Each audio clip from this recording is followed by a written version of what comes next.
How did you meet your girlfriend? Through work. What, through her work? What, you phoned up and said... We worked at the same place. Oh, you're right. Yeah. You're quite an enigma, aren't you? Could you give us more on that? At work. You met her at work. What, she came in selling sandwiches? She was going through the bins outside. What do you mean you met her at work? Why are you having an attack on me? You're the one who's sad and lonely. No, he's done you again. Yeah, but what I thought was interesting was I just scratched at him and he just went mental. Yeah, no, it's like a bear caught in a trap. It's funny, isn't it? You'll never learn. Come on. I think I've got SAD. What's that mean? That thing when it's Sade. When it's dark outside and you feel depressed. Oh yeah. I think I've got that. But you're from Manchester, aren't you? Isn't it like pitch black there all the time? Isn't it like which countries? Is it Iceland where it's like dark all year? The land of the mole people. No. Yeah. I was telling Steve before. In fact, I'm not going to bore you with it. Go on. What were you saying about Wayne? Well, you bored me with it earlier. Can't you bore him with it? Yeah, it's only fair. What were we saying about what? Wayne King. Carl, play a record. Oh, that's disgusting, Carl. You're a pervert. Tickets for K-Fest. Right, go on. What's that? It's like a rock thing that's going on tonight. Right. If you're into that Welsh. Right, well, name some of the bands. Names of the bands. Niall. Go on. Right. That's one of the bigger ones. Mark Lanigan. Who? Not Lanners. Is Lanners playing? He's not really. Yeah. Mark Lanigan really playing there? I think so. God, who's that? What? Who's that? Who is Lanigan? Is he someone you went to school with? Who is Mark Lanigan? Who else is Who on? is Mark Lanigan? Is he the promoter?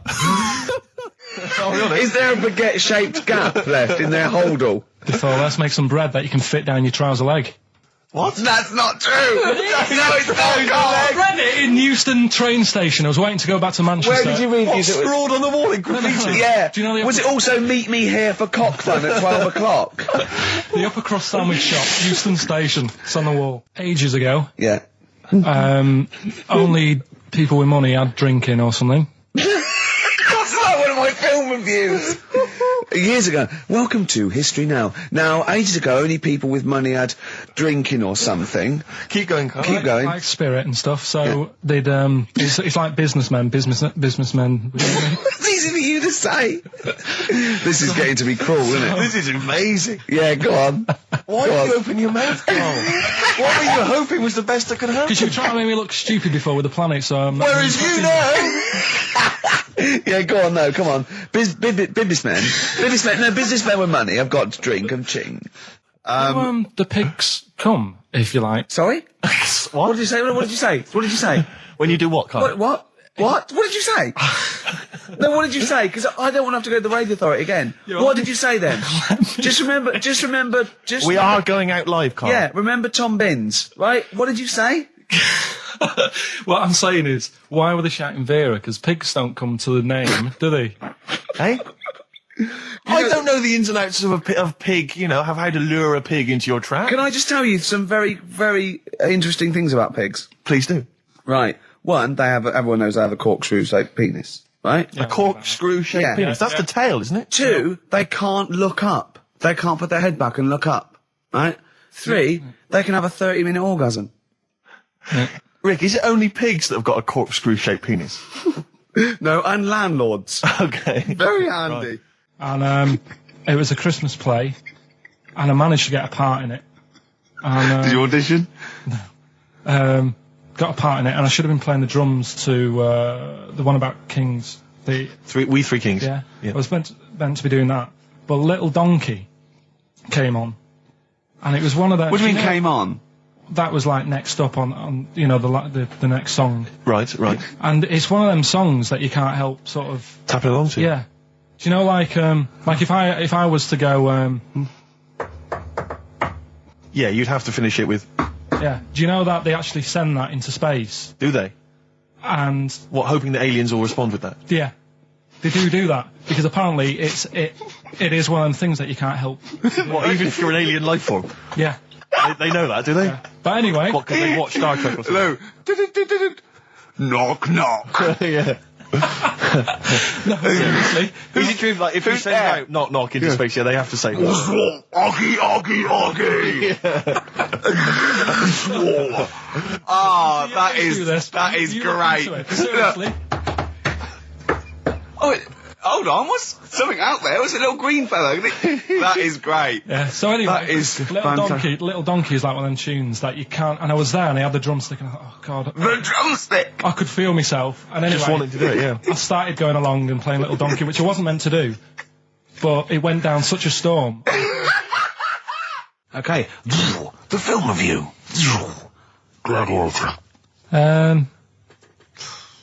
It's alright, nothing great. It's like an old, sort of an old version of Rocky done in the olden days, really. Right. A bloke fighting other people. Sure. How sort of well known is the story? Do you reckon people know the basics? Well, just very quickly, just do the plot. Quickly. There's a guy called Max. Maximus, yeah. Yeah. There's Caesar, and there's Caesar's kid, and Max goes to war, sort of wins it, comes back. Caesar says, you're good at what you do. I wish my son was as good as you. So I want you to be in charge when I die.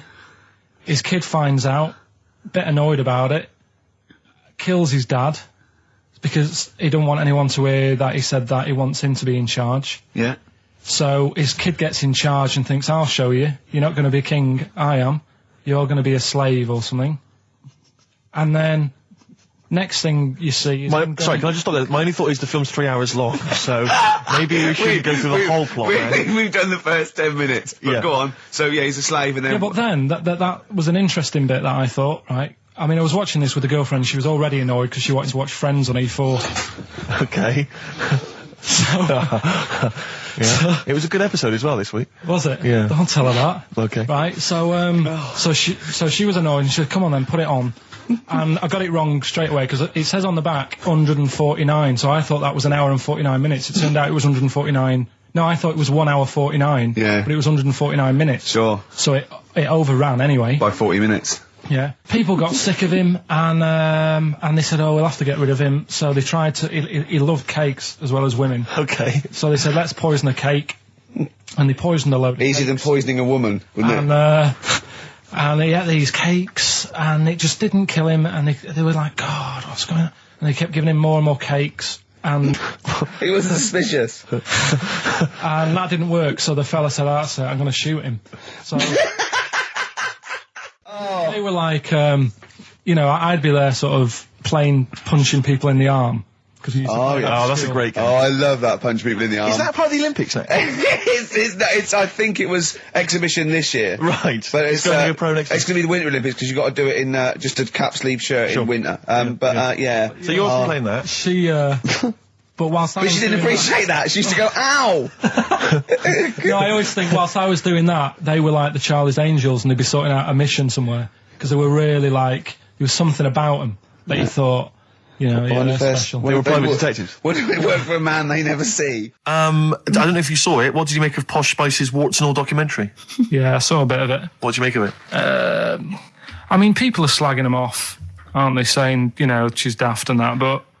Don't you? She's... I think they're all right, honestly. Yeah, she's all right. I mean, I think David's really a decent bloke. Sure. Tell us the story. What have you learned? Do you want to ask some questions? No, not really. Just sum it up in a minute. What do you think? Can't do it in a minute. Well, can I ask some questions then? Where was he born? Austria. Tell us about his early life. Right, he was a young lad. Brilliant. What in his early life?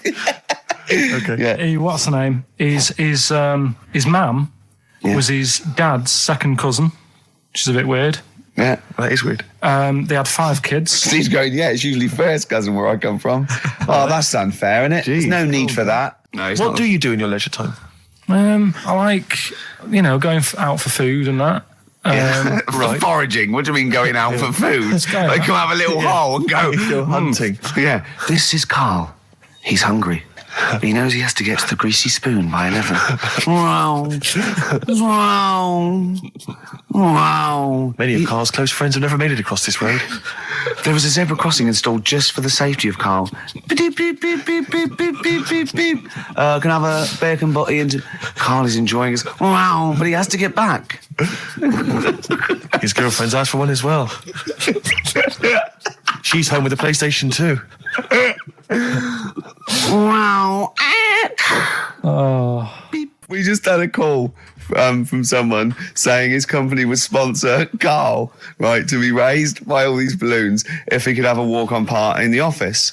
And we immediately went, we're worried about that sort of thing. You can't really promise that artistic, you know. And I was worried about the legality of it as well. How can you promise someone that for personal gain that's a private and all that sort of stuff, right? And I went, I don't know. And anyway, put the phone down to him and Karl went...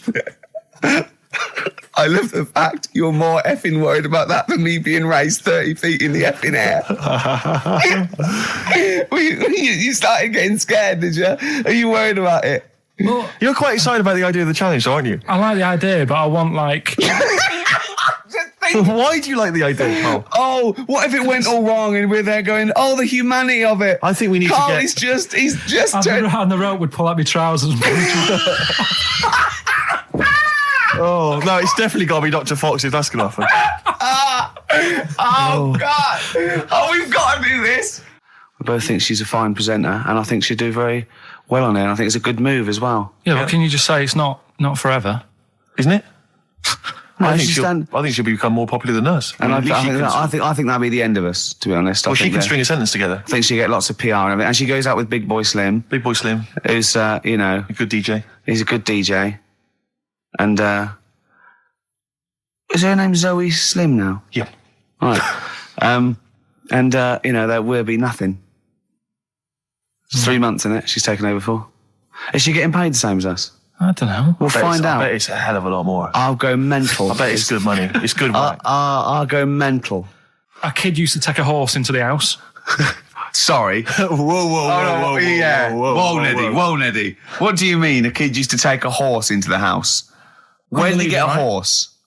Must have nicked it from somewhere. Must have done. You've seen a horse in it? No. What, is that from outside the saloon round the corner?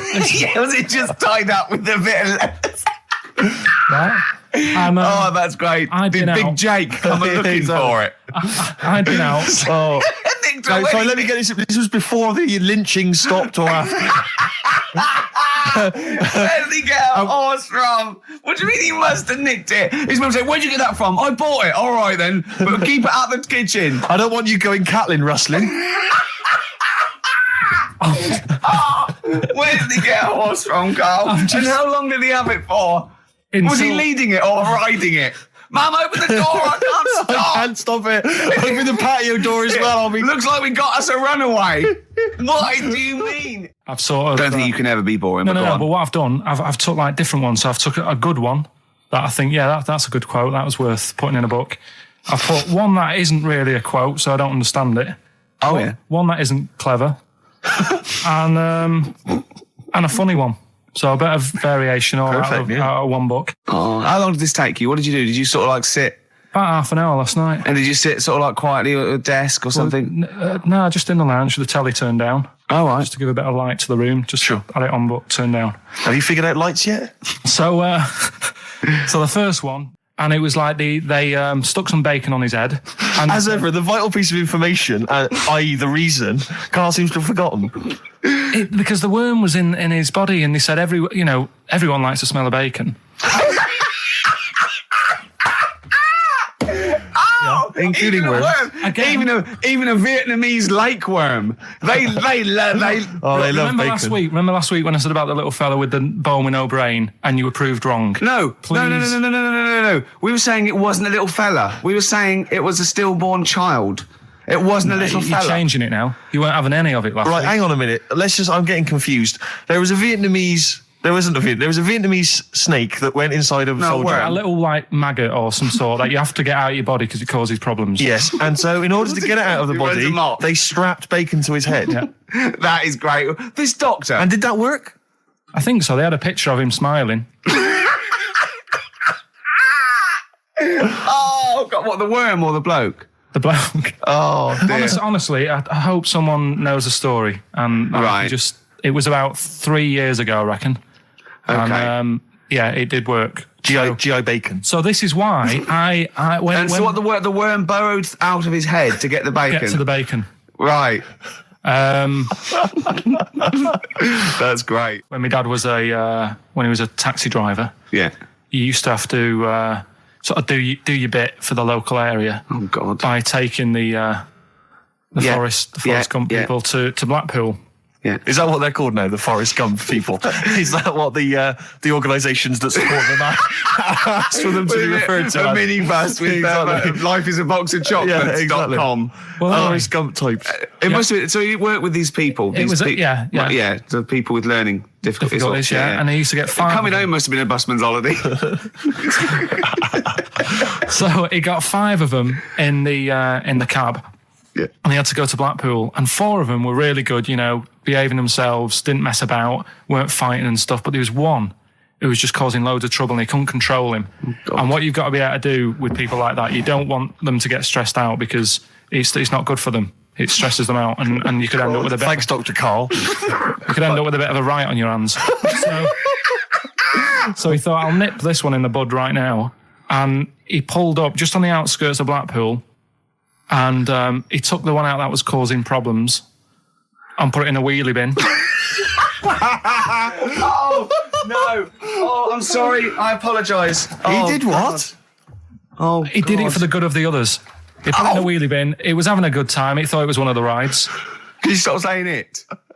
He had another problem similar to it, where he had a little minibus, and it was his job to take a load of old women to the bingo hole, and it was miles away. And he took him there. There was no problem. About 10 old women in a minibus. One of them was causing trouble, so he pulled over it. No, right. So he took him there. Everything's fine. He dropped him off. They had a lovely night. Yeah. Right. They had a lovely night. Won a bit of cash. Coming back, it's a bit of a late night, and they all started moaning at him, going, "I want to be dropped off here. Take me there. I want to be dropped off first. I've got to get up early. Blah blah. My husband's expecting me. I'm already late. Take me here first. Take me there." And he just pulled up in the middle of nowhere, said, "Get out." And he made them get out, and they all called for taxis. They charged that company who was meant to be taking him home in the minibus, and he got the sack. My mate, Anthony, his mum called up my mum and said, I've got to meet up with you. I've got to have a word with you. And she said, "What about?" She said, "I don't want to talk about it over the phone." So she goes, "Oh, right. Well, yeah, come round tonight then." So anyway, my mum sees me. She don't want to be in an awkward position and be a bit embarrassed and what have you. So she sees me and she goes, "Right, Anthony's mum's coming round. What have you been doing?" Yeah. So I go, "Oh God." I said, I've been nicking stuff. So she goes, "Like what?" So not big stuff. I've had a few calculators and Mars bars and stuff. How many? I'll just work it out. Hold on. Works out at 7.2 per day. So, how many calculators do you need? So it was when that phase. You failed maths, didn't you? Everyone wanted a calculator. It was like a trendy thing, wasn't it? Right. Oh yeah. In Manchester a couple of years ago. Yeah. So anyway, so I told her all this and I confessed to computers will make it there one day. I confessed to There's magic in the back of battery. Go on. Confessed to nicking all this stuff. She comes round. She only wanted to borrow some money. Brilliant. She said, "Oh, I don't like asking. I was a bit embarrassed to ask you over the phone, but can I borrow 20 quid? Oh, that's fantastic. And there's me. That's great. And it's similar sort of thing to yours. And did you? And he went, "Hold on, Mum, let's just work out the interest on that. I bank at 10%. She'll owe you £4.40. Yeah. Oh, so your mum was a loan shark. yeah. And did she mention? She went, I just with that other, because what I'm saying is presumably you got your mate in trouble. No. Right, No. She went, "No worries, I'll just go and get my purse. It's on the dressing table." Exactly. Yeah. Karl, do you want a cigar? Well, quite. Yeah, but what is exciting surely is the razzmatazz and the brushing shoulders with the rich and famous. I'm not into that. You're not? No. I don't feel you're going to appreciate this like we thought. It's weird because Suzanne said to me this morning, who would you like to meet there?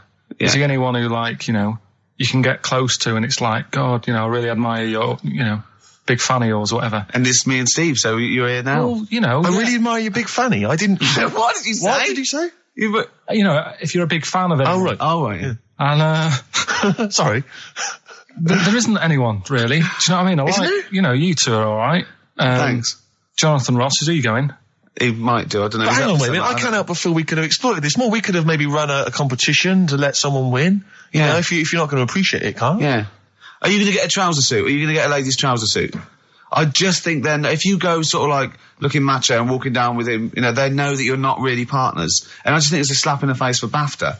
That's true enough. No, it doesn't matter what you wear, though. Look at Elton John. Can't you mince a little bit? Can't you at least sort of walk a little bit mincy? Because you've got such a macho sort of mank walk. Elton John's fella doesn't look gay and stuff he wears and that, does he? Do you know what I mean? It means nothing. No, but that's because Elton's doing the work for him. No, but... By dressing as like some kind of restoration dame. Yeah. Right. Go on then, Carl. Second one, then.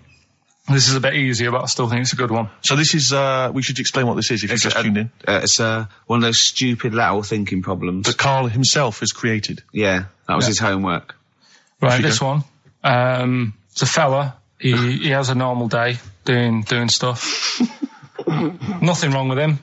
Right? And it's the twist in the tale. It's just like Tales of the Unexpected. Yeah. Just a normal day, nothing wrong with him. Hold on, though, he's got the legs of a fish. Go on. So that's why he's been hiding his legs. So Go on. He does his normal... The legs of a fish. Sorry, Carl, carry on. He has his working day and that, and then he gets a bit tired. Goes to bed. He puts the light on, leaves it on, goes to bed. Oh. That's crazy. That's mental. I can't think what's happened. Anyway, here's Radiohead.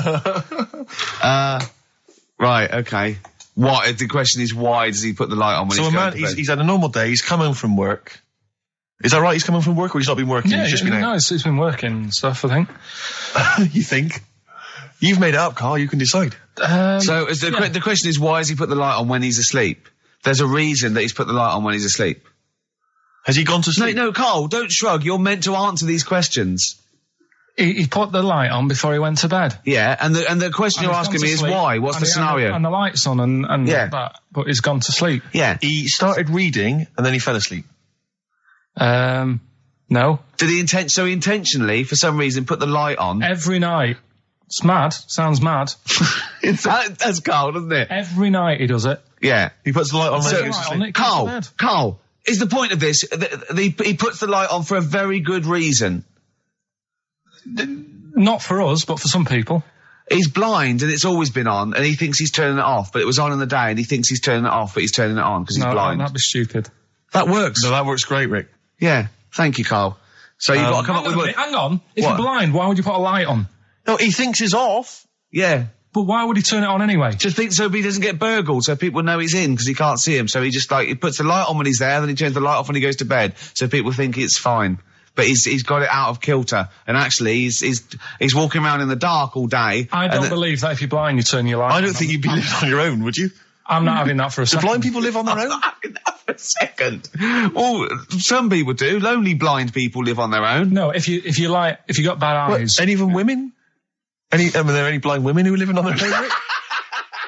Well, never mind your concern for the partially sighted or sight impaired people coming to London. Get on with this. Yeah.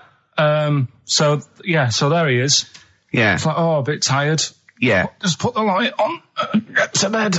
Yeah. So he turns the light on and he goes to bed. Yeah. Oh. Should we play a track? He's not sleeping on the job. He's a lighthouse keeper. Well done. Is he a lighthouse keeper? That's not it, Carl. He's a lighthouse keeper. Right. Why wasn't the light on all the time? Because it's light in the day. You idiot. Play a record. What? Play a record. You're a buffoon. No, actually, the light isn't on in the day, is it? No, it's not. I think you're the buffoon. Yeah. Carl has won!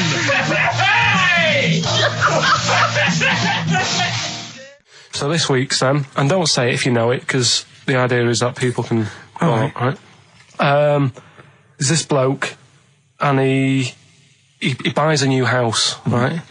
And he's well happy with it. His girlfriend moves in with him and stuff, and she says, right, let's clean it up a bit. Yeah. And, straight away it'll be worth more money. Good idea. So he says, right, you do the kitchen and I'll do upstairs and that. She's stripping the kitchen down and he goes upstairs and he's in the bedroom and notices little hole to the attic. Oh, right, brilliant. Right. So he goes, I wonder how much room's up there. I've never weighed it up. So he goes up there, and it's all like dusty and a mess. And he goes, this could make a good bedroom, this. So he starts cleaning it all out, puts all the rubbish, like, bins the rubbish straight away, and there's little boxes with bits in that don't belong to him. So I wonder what's in here, right? So he opens one of the boxes. It's like a little lamp. Oh, right. He goes, this might be worth a few quid, right? And he rubs it. Magic lamp. And all the room goes all sparkly and stuff. And he goes, oh, what's going on? And then this fella appears, right? In a nice sort of pair of 501s. Right. And he says, what do you want? I know already. So all the first bit is irrelevant. Yeah, but it's about building the story, isn't it? So don't say anything. You think you know it. Steve, do you know it? I don't. So I just quickly recap the end there. I almost missed the end. So there you go. He's in the attic, right? His missus is still downstairs. She's not up there. Okay. Right? He's on his own. And he cleans this lamp, right? Yeah. And this fella appears out of all this smoke, and he's wearing a nice pair of 501s, and he's wearing a shirt, and there you go. What's the song? What song are you thinking of? The lines are going mental. Because it's so easy. Let's play a record, Carl. We'll come back and we'll find out if anyone's got that right. That's a great one, Carl. Really. Right. Did you just come up with that? Literally in the last 10 minutes. Genius. This is genius. Definitely. I mean, if those calls aren't from major TV companies, I don't know. Dynamite stuff. A lot of them are. What's his name's lawyer? Simon Mayer. Simon Mayer. Little by little. That's my favourite thing I've done for years. Yeah, not bad, not bad. That's great. Back to form there. So, okay, line. The lines are going mental just because it's easy. Go on then. So the first one to get it. But well, it's not that though, Rick. I mean, Carl has just decided to revise the actual rules of the competition. Yeah. So that we've decided is very easy. So that's now a qualifier. And so then they have to answer one live. Exactly. So whoever gets that one right can play for big money. Is it a quick one as well? Because some people will lose the will to live. Just cut to the chase. And because they've got to qualify now, we're throwing an Office DVD that aren't ready yet. You'll sign that, won't you? Yeah. Yeah. No. That increases value by 42 pence. Right, go on. We'll just go live, yeah? Hello, XFM. Yeah, hi, how's it going? Not too bad. Not too bad. Listen, a very, very quick recap, Carl, if you will, please, for the people listening. Very quick. Right. A man ends up in a loft. Man's, after moving into this house and he's in the loft. And he's tidying up. His missus is downstairs doing the kitchen because that needed doing. He's up there. He's cleaning up, emptying the boxes. He finds a little. He rubs a lamp. A fella comes out wearing 501s. What's the song? What's the song, mate? are you talking to me? Yeah. Sorry. Yeah. Well, look, I'm sitting in this bar, right? I'm not ringing up relating to anything that's going on right now. I'm after one of these armbands to go and meet Bowie on Monday. Can you help me out? What? What? Piss off. You can't say that to our public. Yes, I can. What I can't bear is people begging, Rick, on the radio. You know, I can't bear it. Is that the Australian bloke who's got the Bruce Springsteen tickets? Hello, XFM. Hello. Hello. Are you phoning up for an armband? No. Okay, great. Gene Genie, of course it is. Well done. Well done. Right, what's your name? Everyone else can ring off now because this. Well, she might not take the challenge. What's your name? Hello. What's your name? Christina. Right, do you want to take on the challenge? Yeah. Yeah? Oh, right. So this is for... She's already won a couple of CDs. This is for the Office DVD. Right. Okay. Signed by Ricky Gervais. Did you witness a murder while you were doing this? Yeah. It was like that sort of Sliver film where that bloke had loads of tellies watching. Yeah, sure. Nice. So that was going on in my mind. And then I was washing up and I picked up the plate and I thought, oh, it's amazing, isn't it? The human body. The way you can just sort of... You know, I want to pick that up, and you do. Yes. And the way your hands work, right? Yeah. You've got 5 little digits, but it's just the right amount to do what you've got to do, right? So I'm cleaning the plate. Sorry, Carl. Stop. It's just the right amount. Might be one of the most genius things I've ever heard said. I would love David Attenborough to phone you up and say, Carl, how do I word this about the evolution of the mammalian front limb? Just go, we'll just say it's the right amount. But it is. One extra would get in the way. Yeah. And one less would just make it that little bit more tricky when picking up a bit of a slippery dish. Sure, or buying gloves. Yeah. A slippery dish. So then I was thinking, imagine like going to the doctors and he's saying, yeah, everything's all right, your art's good and everything, but... Your art's good? What, your Larry's, or...? Yeah, Your heart, you're in good form and whatever. Sure. It's good news. I had Giano in earlier. He's not looking good. Yeah. Fat smaller. But you're all right. But your hands need to come off. Right. Blimey. But That's bad. Like, I get a second opinion initially. But I better good news, I've got a nice pair of feet I can sort you out with. Yeah. And he puts them on, and then I was thinking, right, first of all, washing up, what would that be like? I thought, Steve, that'd be tricky. Yeah.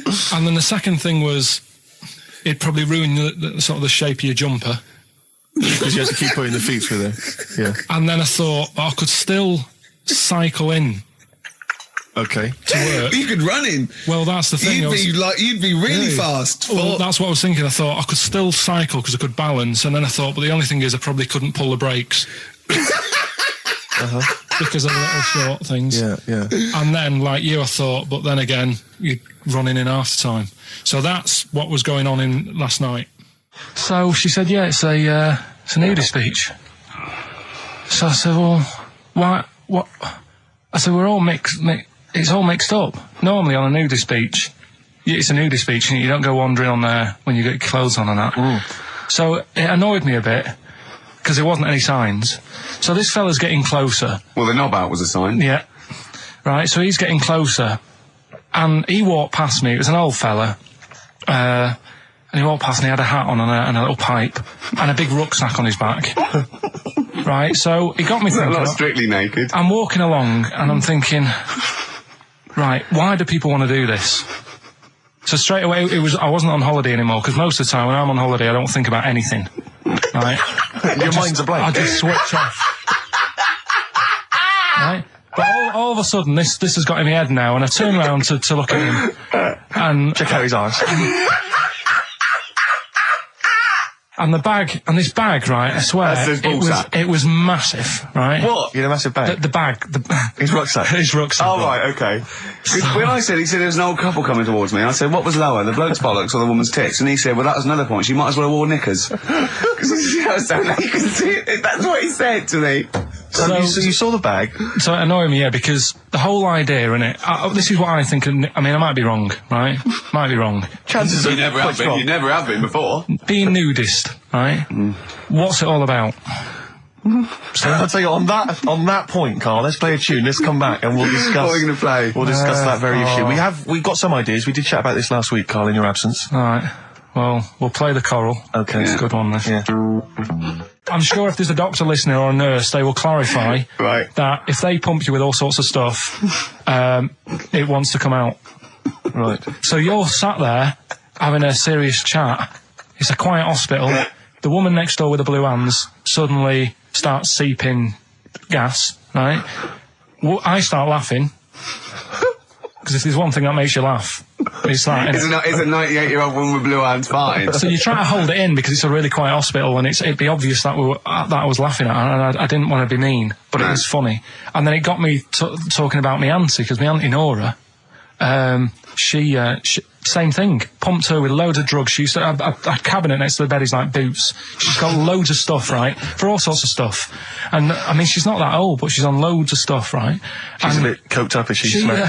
She called up my mum once. And, Yeah, you told us this. Go on, tell it again. And she said, oh, how are you doing and that? She's all right. Bit worried though. My mum said, wow, what's up? She said, I've been breaking wind. So she goes, well, you know. She says, no, but this one is going on and on and on. And she was like, she was like, what do you say? What's like passing wind, farting for 5 minutes. One thing, not like, you know, trumping and then nothing. Yeah. Continuous drone of a fart. I'm eating. Hey? I'm eating. So am I. Carl, you have to carry on. Right, yeah. We're all eating. Those crisps, food crisps. So last week, yeah, you were playing your feature, that song, I Shouldn't Switch Off, because I'm enjoying the story. Yeah. And we played Living for the City, only you played the single mix, which doesn't have the entire second act, if you will. Yeah. So, Carl, you've not heard it before. You're excited. Before. You're excited to hear the second act, because as far as you're aware, there was a young guy, he's living with his family, they're fairly impoverished in Mississippi, but, you know, they're happy, they're getting on all right. But you're not even aware that he's moving to the big city. No, it just fades out. Well, that's the city in question. I mean, I've liked this song for, must be, 3 or 4 years, and I've always listened to the single version. I had no idea that I didn't know the full story. So, yeah. It's not, I mean, I know your attention to detail, you like to know the full story, like, where everything was. Well, the whole idea of the feature is to say, you've got to listen to the song. Where was the lead plate thing? Where was the lead plate thing? That was like a few years back. Where was it? In Britain and Scotland. Yeah. It was a problem all over the world. They had to deal with it. You're making it up now. Is it something you saw in Lord of the Rings? Yeah. Right. So anyway. Yeah. So the Lion and the Witch, go on. Go on. So far then, what did we learn in this story from We Stevie learned so Wonder? far from Stevie that there's a young lad, he's got a family, he's fairly happy, except they're very poor, and they struggle to get by, but they're happy and they're doing it anyway. He's moving to the big city. Carl, this is the bit you didn't realise. Just play the track. Okay, here we go. So this is halfway through. This is now, halfway through the tune now. This is, you've not heard this before, have you? Let's go. Sorry, I accidentally played an episode of Kojak. By mistake. We were going to play a song.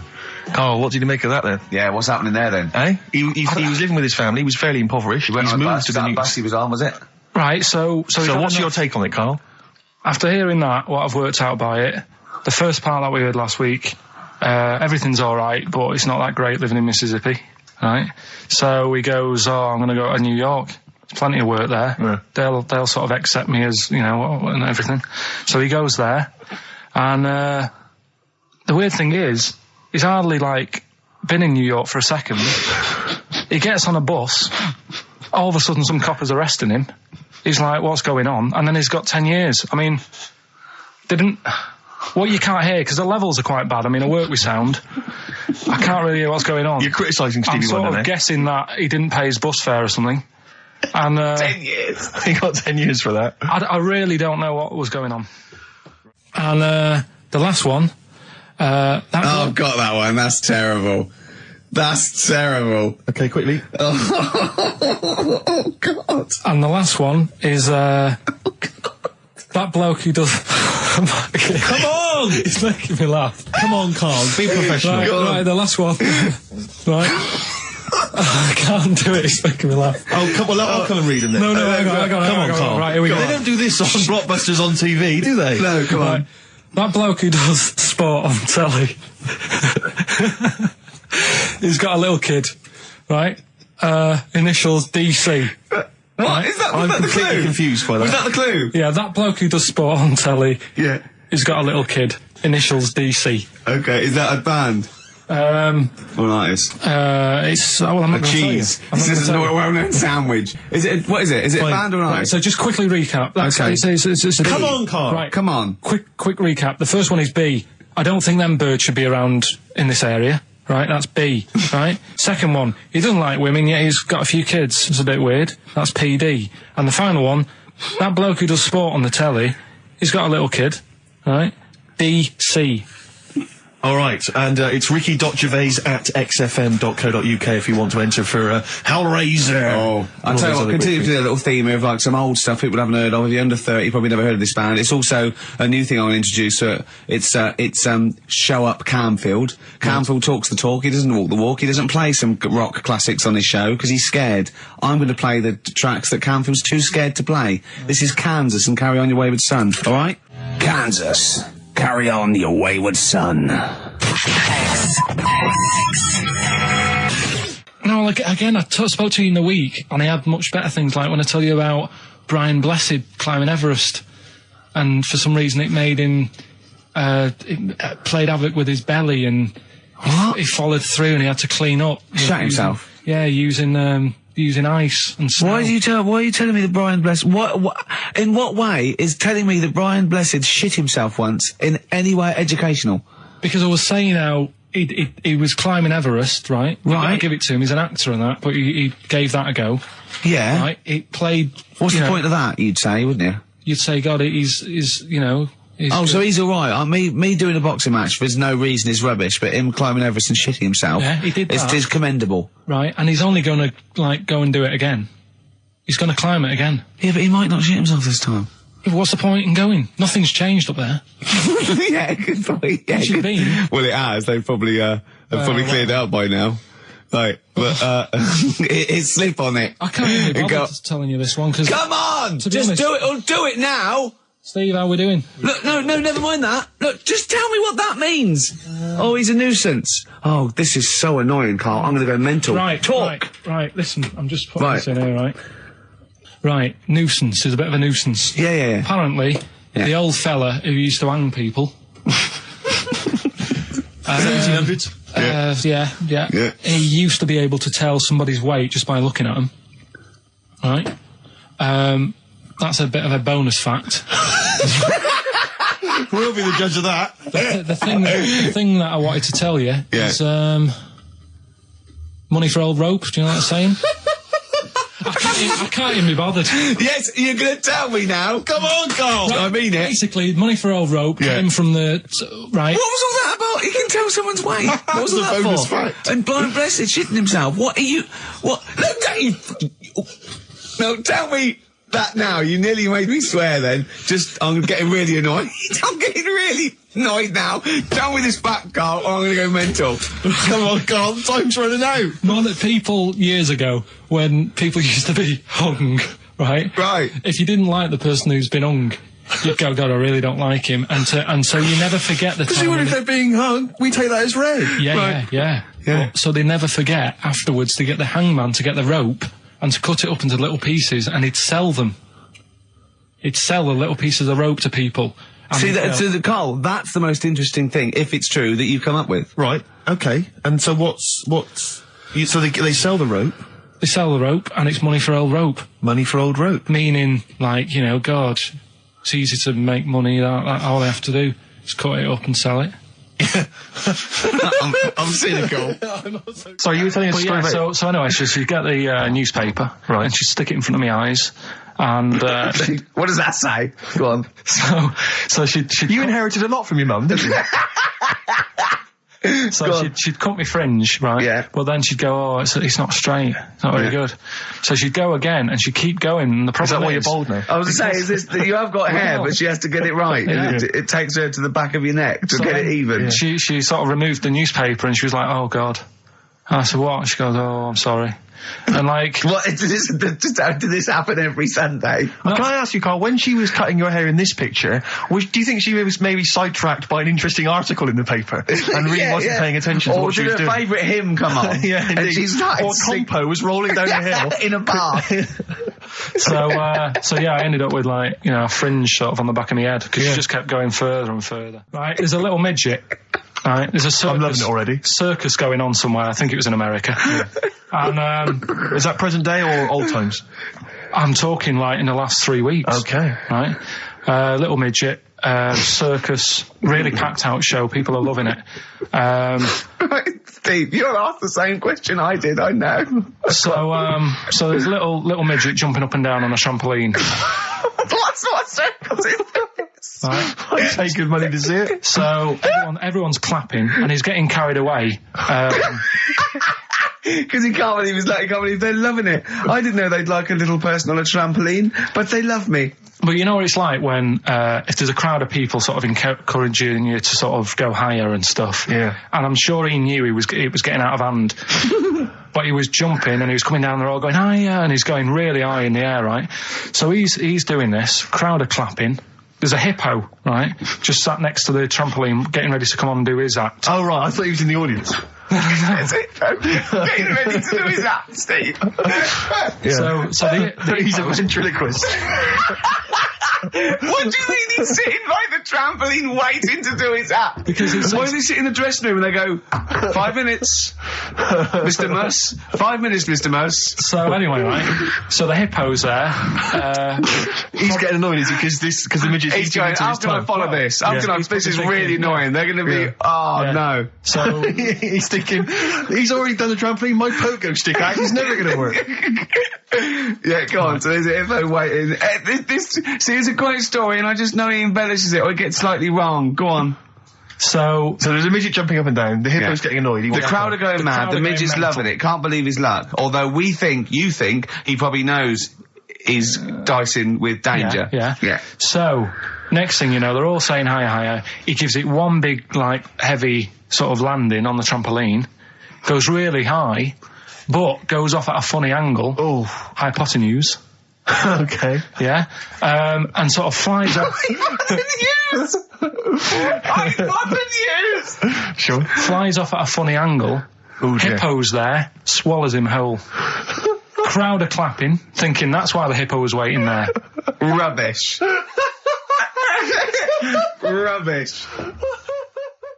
Right, that's Aqualung. Good time's gonna come, innit? Right, Carl, come on in, educating Ricky. So, don't let the cat out of the bag, that's where that comes from. Comes from a crafty butcher. Right, go on then. So the next little headline is, Wash Up With You. What's up with you? Go on. You want to know about that? Yes. It's a survey that they did. This week. They. Yeah, some university did some survey. Brilliant. Did a world test on washing up. Yeah. And each country were given 140 pots to clean. Brits were the quickest. Yeah. Yeah. Turkey were the slowest at washing up. The Turks. It's not because the little fellas that work in the kitchens with no... Is it? They can't reach.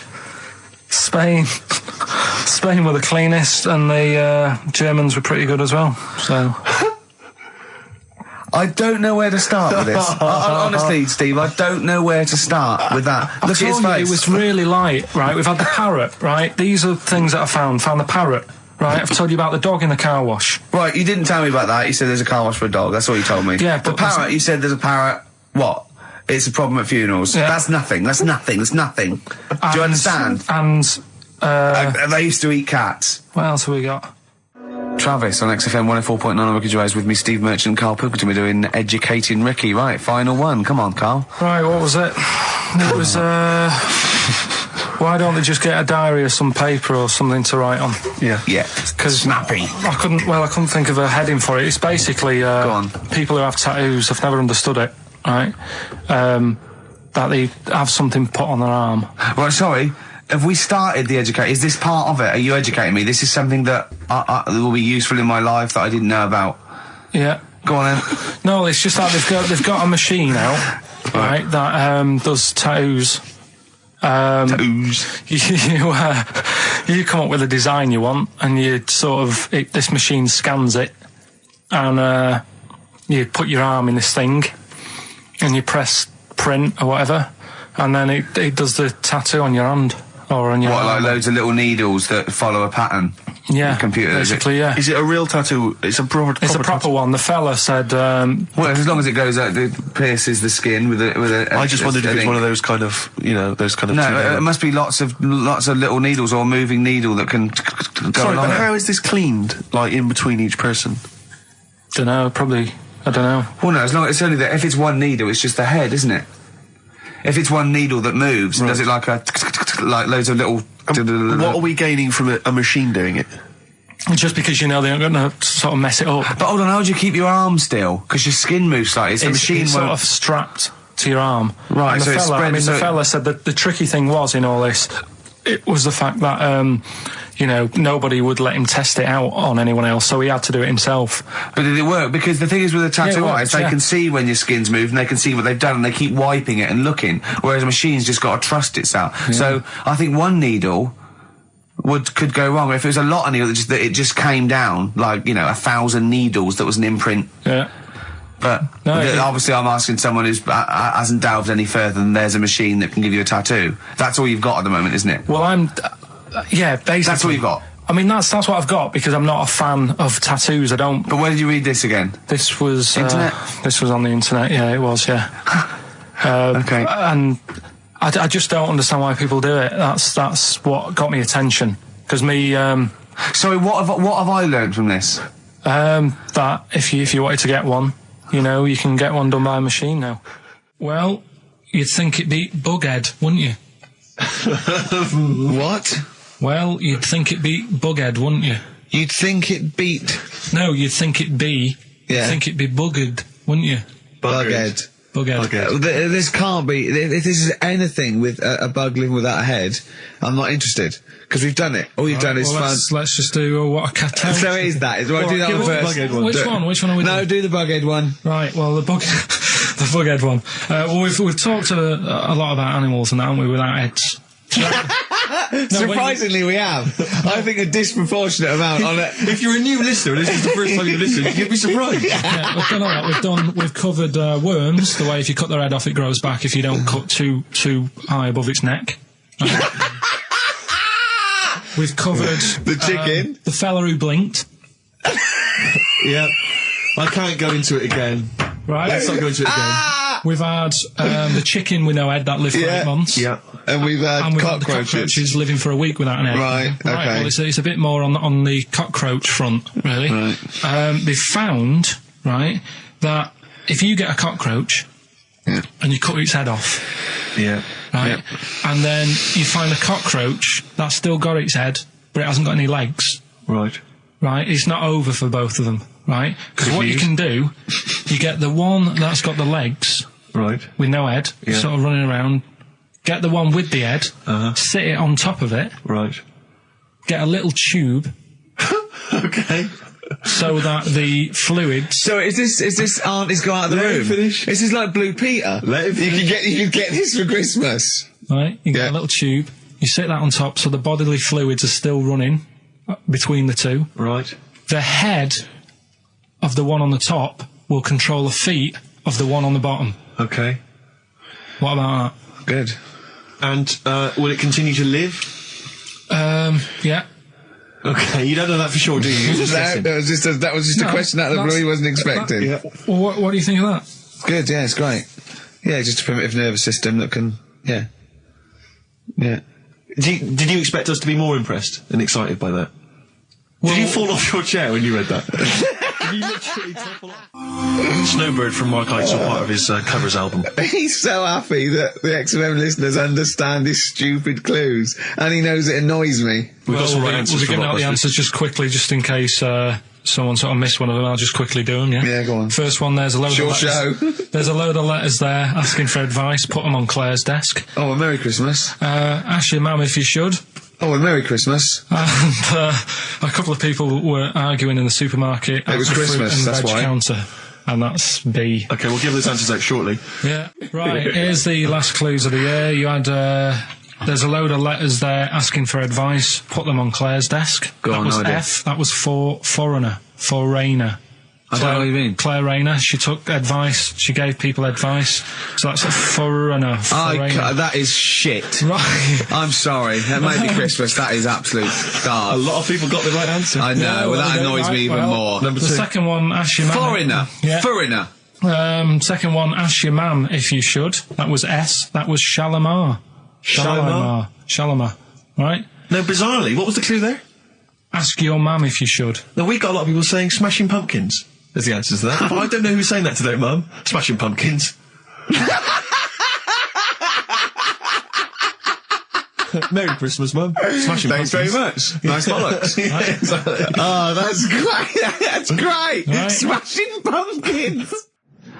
Wow, here's a bit of a turn up for the books. Karl Pilkington on the line. Right.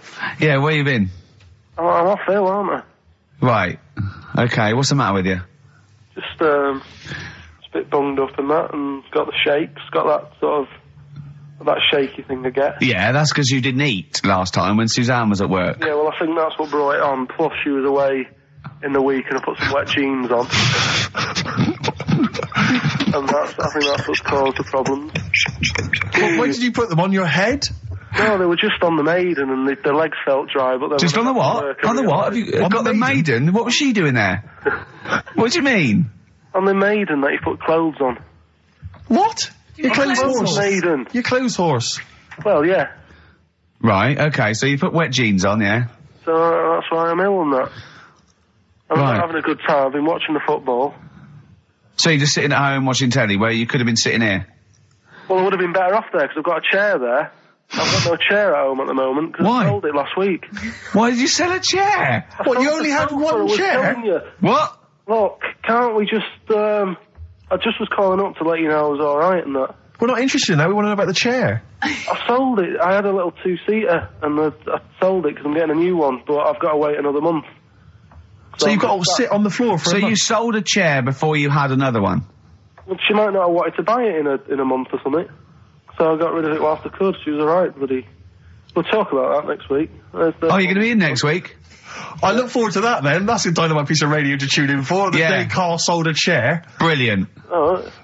So you alright then? It's going alright? Well, why did you take this long to call? We asked you to call since the very Because I was beginning. We've been watching phoning you. Why is your phone Yeah, switched off? I heard the beginning. I heard the beginning of the show. I thought, yeah, it's going alright, did air and stuff. Turned it off.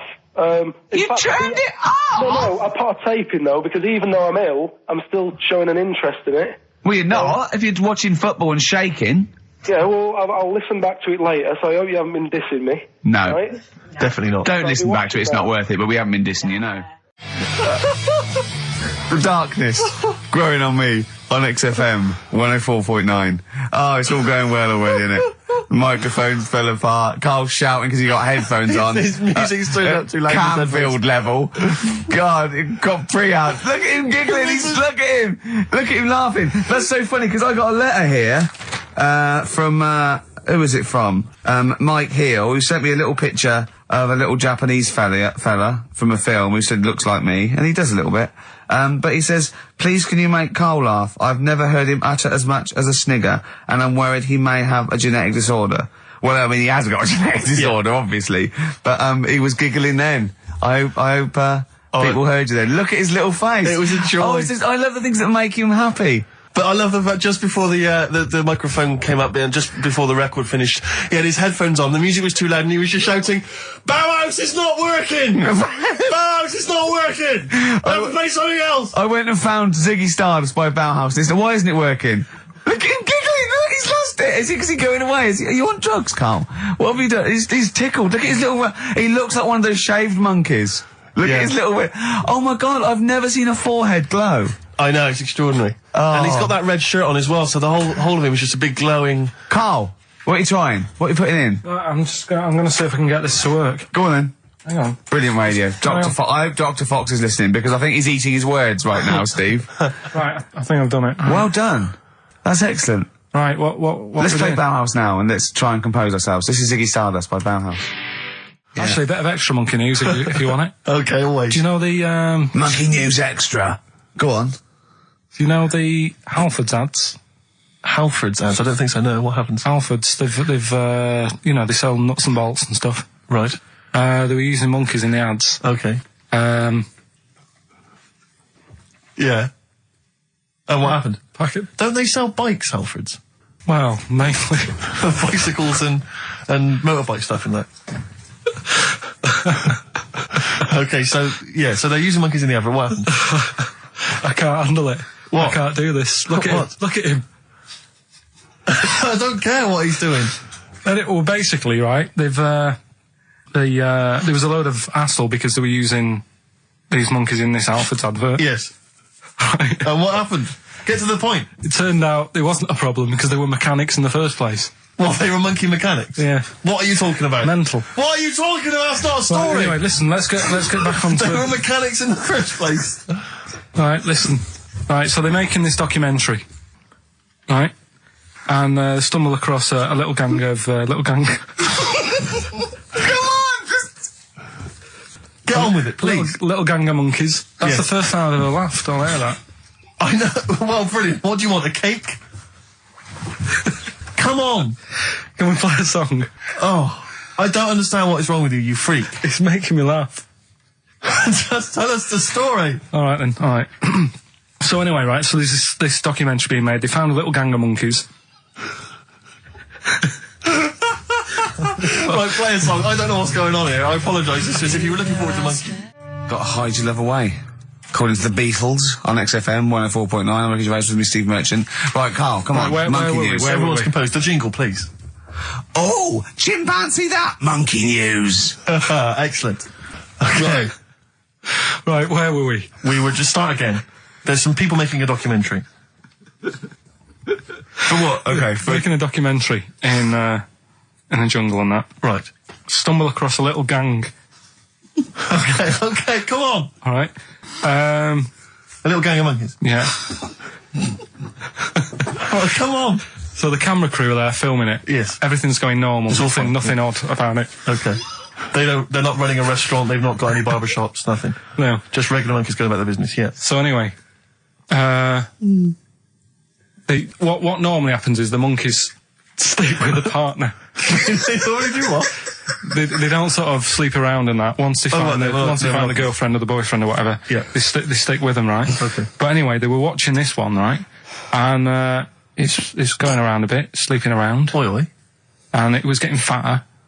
They thought, this is a bit odd. Yeah. Right? So, followed it round. And, see it having it away. Turns out, little prostitute.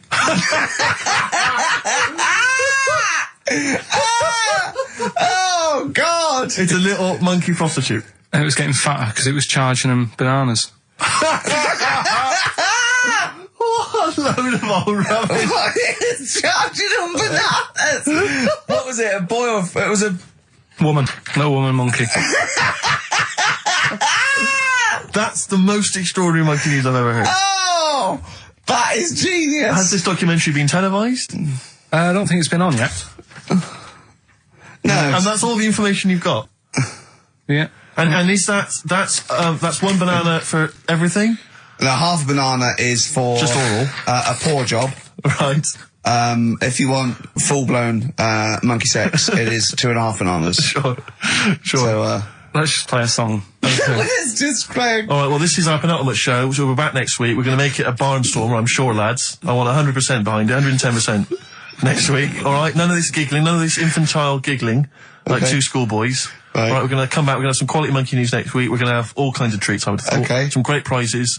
All right, are we okay? Yeah, We all best show. behind that? Let's make next week the best show ever. Good luck. If you miss it, then you miss out. We're ending with a track from a couple of years back. I think it was 92, 93. Dinosaur Jr. Start Chopping. Play that. Start playing. Forget Start Chopping. Start playing. All right. All right. See you next week. Yeah. And another bit, this was the best one, right? Grab it! Right, there's this fella, and he was on his bike, right, Yeah. cycling to work or whatever, and he sort of sees this thing in the corner of his eye. Right? Literally in the corner of his eye. Or you mean he saw He just said he saw in his something. peripheral He vision? saw Okay, something yeah. and thought, what's that? Yeah. So he thought, oh, doesn't matter, whatever. And he stops off at a cafe, right, get a little scone, a tea or whatever, and he goes in there and he's sat down, and the waiter comes over. He says, yeah, what do you want? He says, I'll have a scone and a tea. He goes, all right then. So he goes to get it, comes back. As he puts the tea and the scone down, his face is like, what is that? Right, like a look of frightenedness on his face, right? Drops the tea and legs it. So the fella's going, what? So he legs it after the bloke and goes, what? And he says, oh, something came out of your nose. That was massive. Sorry, something came out of the Listen, guy's this is all true survey. because people would have watched it, so don't start saying it Sorry, didn't but hang on, I happen. just need to clarify. The guy on the bike... I don't believe he ran away. Wait a I minute. don't believe he legged it. I don't believe he had a look of frightenedness on his face, and I don't believe he said something massive came out your nose. Wait a minute. And I don't even believe he had a cup of tea in the scone. These are the things that I think are embellished. But who had something coming out of his nose? Was it the guy serving the scone? The one who was on the bike who ordered the scone. Yeah, but what It was came out it? of his nose. Yeah, what was it? Came out of his nose. Right, so he goes home and he thinks, I've got to sort this out because it's not good and that. So he But sat. what? No, it was out of his nose. So I mean, it poked out of his nose. It didn't come out. It just said hello and then it... It was like the maggot in the head. Yeah, he yeah, just it just- popped his head out, had a look around, and went back in. Why did the bloke drop the tea and run? Well, it's weird, isn't it? All right, so he goes home. He goes home and he goes, oh, God, you know. So he sits in front of the mirror and he's sat there waiting. This thing comes out. Again, sort of looks round, goes back in again. So he goes, oh, No scones. right. No, he just... So he goes, I've got to sort this out. He goes to the doctor's, says to the doctor, I've got something up my nose. It just keeps coming out and having a look round, going back in. Didn't say that. The doctor's like, oh, I haven't heard of that before. Right? Didn't say that. So sat there. It does it again. The doctor looks, frightened again. Runs away. Yeah. He Well, he's got a look of frightenedness on his face. he had a look of medical frightenedness. He dropped his stethoscope and legged it. No, he said, I know what it was. He said, what? So you got a leech up your nose. He had a leech about that long. What's radio? Well, how long's that? 4 inches. 4 inches coming out of his nose. Next time it stuck its head out, he grabbed it, pulled it out. That's horrible, though, isn't it? Isn't it? Can I just remind people, just let people know, when Karl was saying it was about that long and Ricky said 4 inches, he was using his fingers. Oh yeah, he didn't have his There's nothing else there. feather out. No. So he had a leech up his nose. How did he get a leech up his nose? Don't know, again, I'm not that bothered about that bit. It's just- Buy it if you want, not bothered. Think about it. Come back, right? Come back if you want. Start again, Karl. I lost halfway through. Right, start that second one again. Right, well, you can buy... It's different. Well, the first one was bite it. Well, no, this one was yeah. Well, write it down. Bite. Right, do it. If it's a cryptic clue, all the letters count. Do it. Buy it if you want, I'm not that bothered. You know, think about it, come back, check some other places out first before you know... That was a crossword clue in the Times. So we've got no time for other clues. Right. So that's SC. Right, do that clue again. Buy it if you want. I'm not fussed. Do you know what I mean? Think about it. Fust is making an appearance. Fust wasn't there before. Do the clue again.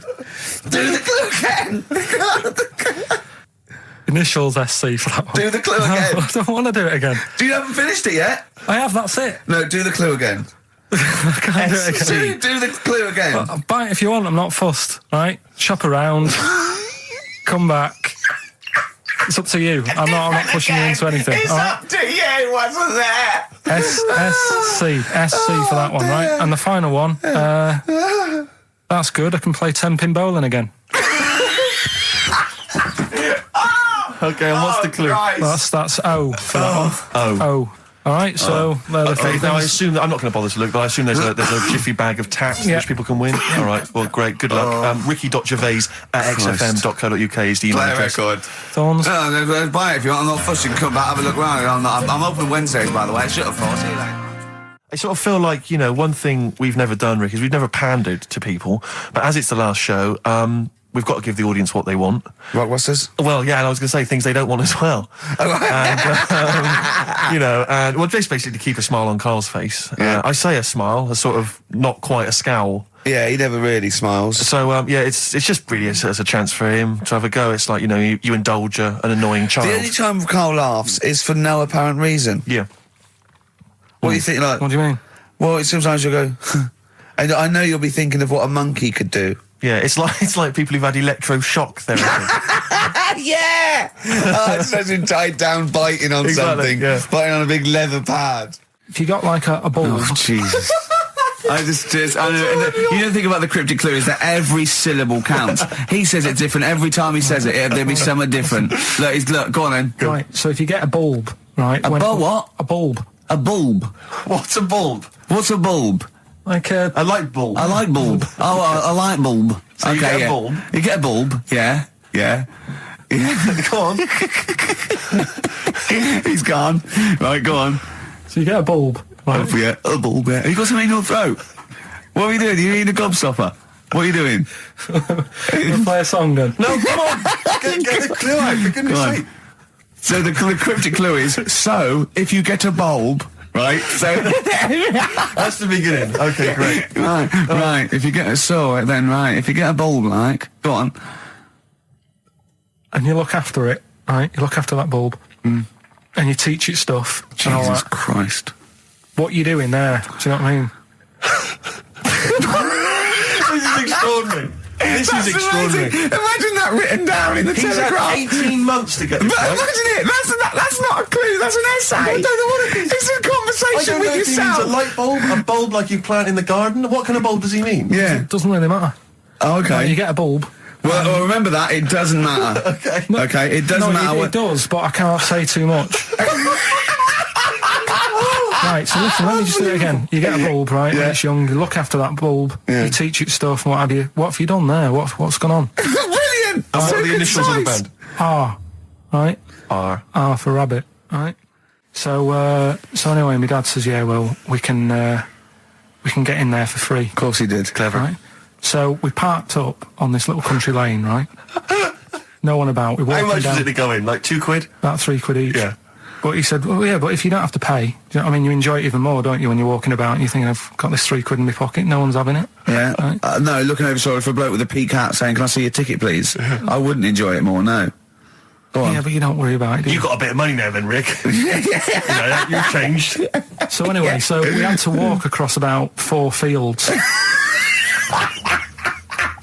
For £3. Right, and what happened was we're walking through all these fields and what have you, big grass and muddy bits and all that, 'cause it'd been raining, and climbing over fences and stuff.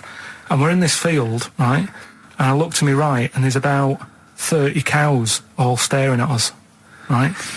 And Suzanne started to panic a bit. She said, we shouldn't be here. Dad says, of course we can, we're allowed to go wherever we want, you know, all this land, it's ramblers' rights and all that stuff. Yeah. And take a cow if you want, unattended.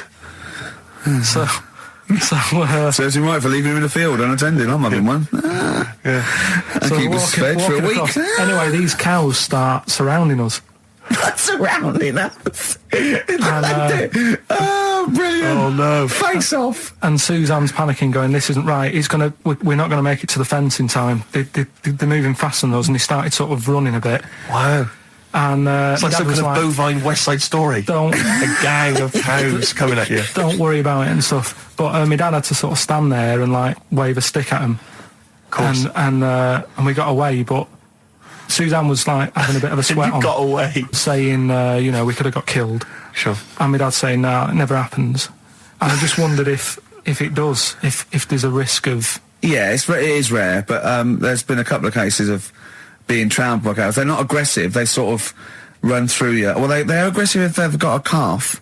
They do have kids. What? They had kids with them. Kids, yeah.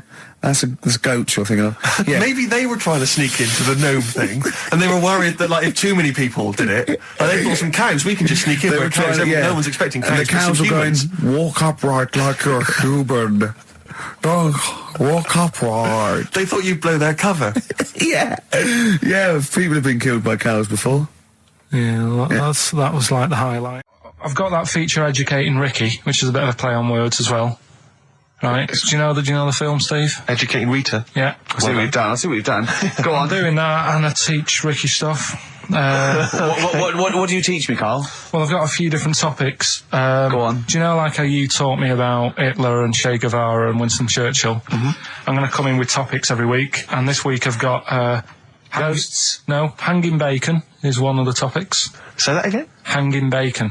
Hanging bacon. All the titles. Francis Bacon. No, all the titles are sort of named to sort of tease you and get you more interested in it. Hanging bacon. Well, you certainly intrigued. Go on, what's another title one? Hairy Chinese kid. I'm going to go for that one. If there was a university degree with that title. Yeah, no, I'm going to go for hairy Chinese kid, And I the think. final one, Yeah. Alien gives man a beard.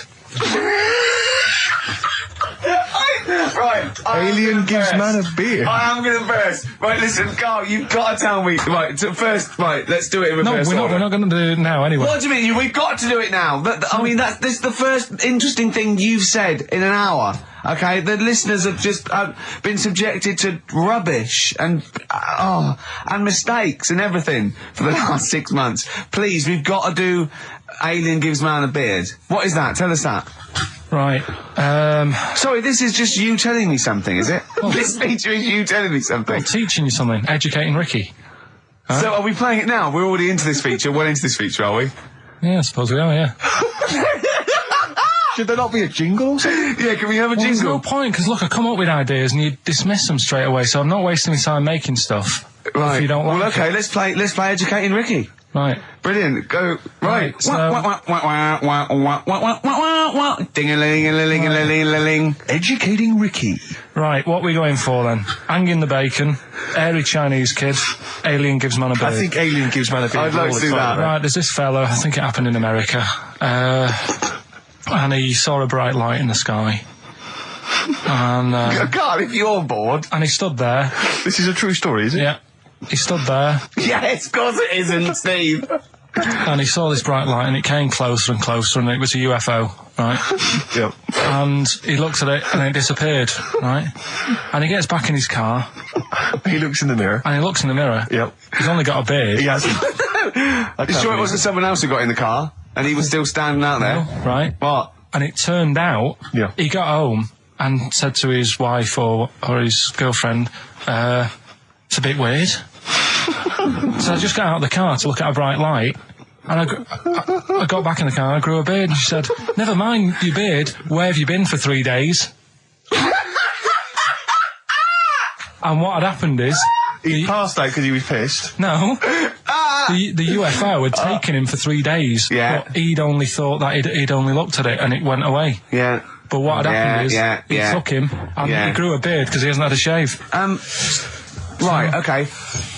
I mean, was Will Smith or Tommy Lee Jones anything to do with this at all? Did you see this on a video maybe and thought it was an educational film? No, it's from a book that some kind person sent in to me. Here. Can I just ask again, just again, I'm just throwing this right back at you. Do you think there's any other possible answer here? Right? A man is absent for 3 days from home. He's grown a length beard. of time that it could take to grow a beard, lest we forget. What if he hadn't actually seen a bright light in the sky? What if he was lying? What if he was lying? He'd got knocked unconscious, he'd had a car crash. Just lying. No, just lying. Or he was just lying. Yeah, he'd been on a bender, getting pissed for 3 days and that with was his his mates. excuse to his wife. And they went, Dennis, what are you going to tell your wife? Well, wait a minute. Wait a minute. You're not going to believe I was out with you, lads. Just say you're only away for a minute. No, I wasn't away from it because of the beard. Oh, yeah, look, it looks like you've been out for 3 days. Well, we have. That's exactly right. Okay, we've got to cover that then. Alien abduction. Great one. Okay, let's try that. Do you see? That's a little scenario there that could have been played out. So, when you say educating Ricky, what have I learnt from this? Never listen to you again. That's all I've learnt so far. Never listen to you. Yeah, we'll add a little bit more in here, right? Well, no, what do you mean add a little bit more? We'll add a bit more to this what I'm educating you about. Go on. Right. There's only a law in America that says if you touch a UFO, you're going to get done. Now, why would they make a rule? I don't know do you know, like, all their rules have a code? Carl, I genuinely do not know what you're talking about. Right. Do you know, like, how here they might have... Do you know I what... have no idea. Right. Okay. Do you know, like, over here... I'm listening to Capital and these headphones. I got Foxy on from yesterday. Right, let's bin that. No, wait, it's great. No, I want to hear about Airy Chinese Kid. Let's play a tune. And Okay, then play a tune and come back with Airy Chinese Kid, definitely. Some doors. Yeah, I just thought I'd go back, take it back to the 60s. This is a tune that a friend of mine sent If me. you touch a UFO, you get done. Soul Kitchen from the Doors. Shambles today, this. Right, okay, educating Ricky. What have we got? Airy Chinese Kid, go on. Right, yeah. This is the... I didn't want to do this. What do you mean you want to do it? Well, I wanted to give you 3, and I gave you one. It was like the alien man gets a beard or whatever. Yeah, which was total rubbish, so this one should be better, maybe. Hairy Chinese Kid. Right, well, we've talked about airy people in the past. True enough. Haven't we? Yeah. You know, the little kids who grew up in woods and hung around with wolves and that. Yeah, again, you're confusing it. Yeah, they're not... There were some people that were born... very hirsute. They were not the people who were brought up with wolves. You just put that together in your Homer Simpson type mind. Right, well, this is like a sort of close to that sort of story. Yeah. But the weird thing is, right, Chinese people aren't that hairy as a nation. No, seriously, that's a well-known fact. They don't have that much body hair and stuff. Okay. So this little kid who was born over there, he was like covered in stuff. Was he? And it was only his nose that wasn't hairy. The rest of his body was caked in hair, right? And his hair sort of... What sort of hair was it? Was thick, it... thick hair. No, what I mean is, was it sort of like a pony's mane, so he just looked like an Ewok? You know what I mean? Just like hanging down sort of straight, dark hair. In the picture, it looked like... it grows from his eyebrow. It grows from his eyebrows quite thick. And then it just goes all the way over his head. You don't think it was just really long eyebrows that he'd done a comb over? No, it was all over his body. It had a picture of, like, his back and that. Yeah. And, Had he styled it? Had he styled it at all? Did he have it in a quiff or? No, it was just hanging everywhere. all over him. Yeah. And they were like, you know, this is a bit weird. Happening in China, where we're not normally that airy. That was the scientist speaking there. Yeah. And the local press and that were getting him down, calling him Monkey Boy and all this. Oh. And Thinking Chinese press. but the doctor, Yeah. Oh. They're cruel, aren't they? the Like doctor, those game shows. That's Japanese, isn't it? Yeah. That's all. Yeah. and the doctor said, I was Carl talking through all that time while we were just like talking to each other then. Because I turned round and I still saw he was talking. So anyway, the local press came in to see the hairy boy, the monkey Yeah, boy. and they were like being tight, taking the mickey out of him, and the doctor said, Showing him nuts. said he's only hairy. Said he's a healthy young kid. The only faults he's got is he's got a little bit of eczema and a boil. And he said everybody should just treat him the same, and I think he grew up a healthy kid. Yeah, so that's the That's the end of the story. That's not a story. why. But I've got nothing. I don't know what to say to that. So someone in China was born slightly hairier than the rest, and he was normal apart from eczema and a boil. That to me isn't a story. But if it is, I've got a million. I mean, it's sort of like bloke from Manchester went a bit bolder than the rest, got a job on radio. He was normal. I mean, that's not a story, is it? Because my auntie Nora, she same thing, pumped her with loads of drugs. She used to have a cabinet next to the bed is like boots. She's got loads of stuff, right, for all sorts of stuff. And I mean, she's not that old, but she's on loads of stuff, right?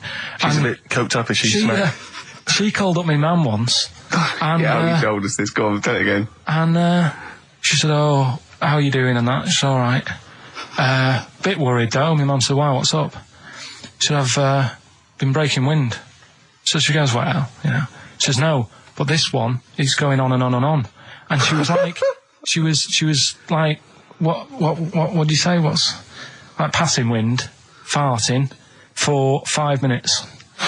one thing, not like, you know, trumping and then nothing. Yeah. Continuous drone of a fart. Yeah. I don't think she had. How big was she? She must be the size of a barn. No, she's not that big. She's good for her age. No, but I mean, quite slim.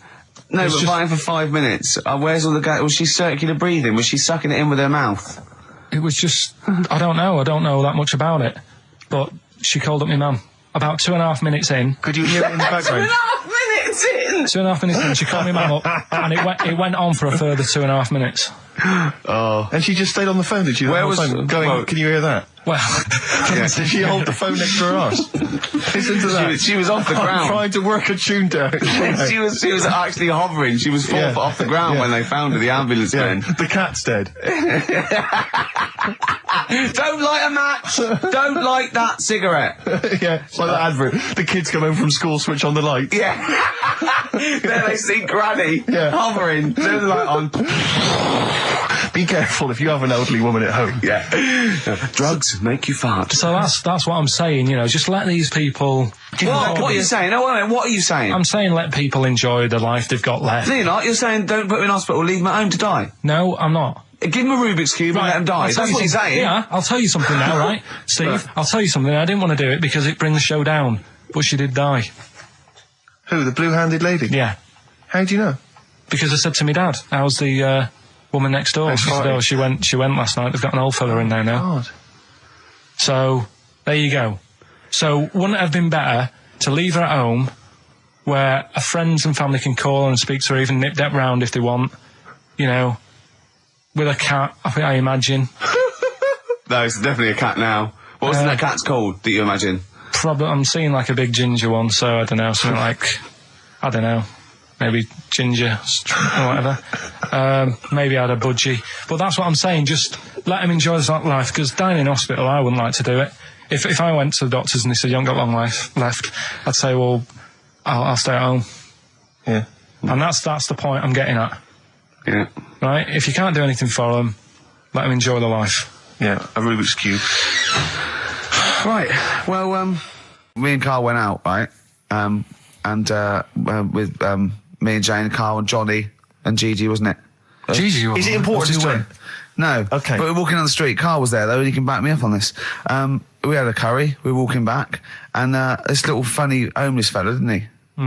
He, I got to tell you before I go, didn't he? Yes. He came up to me, right? And he recognised it. And he came up to me and he went, oh, he said, I've just nicked 5 of your DVDs from HMV. And he shook my hand. He was so happy with it. And I went, right, excellent. He went, all I do is I just swing the bag over the top. Like that when I'm going out, and he had a bag full of DVDs, didn't he?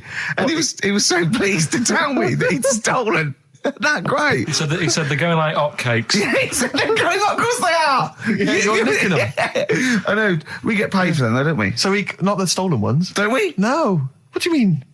Did you sign them for him? I know you were, you idiot. What? So he just nicked 5. Yeah. Well, Yeah. And you say he was homeless, was he? Well, he don't know. Maybe. No. Surely, how would he have seen the show?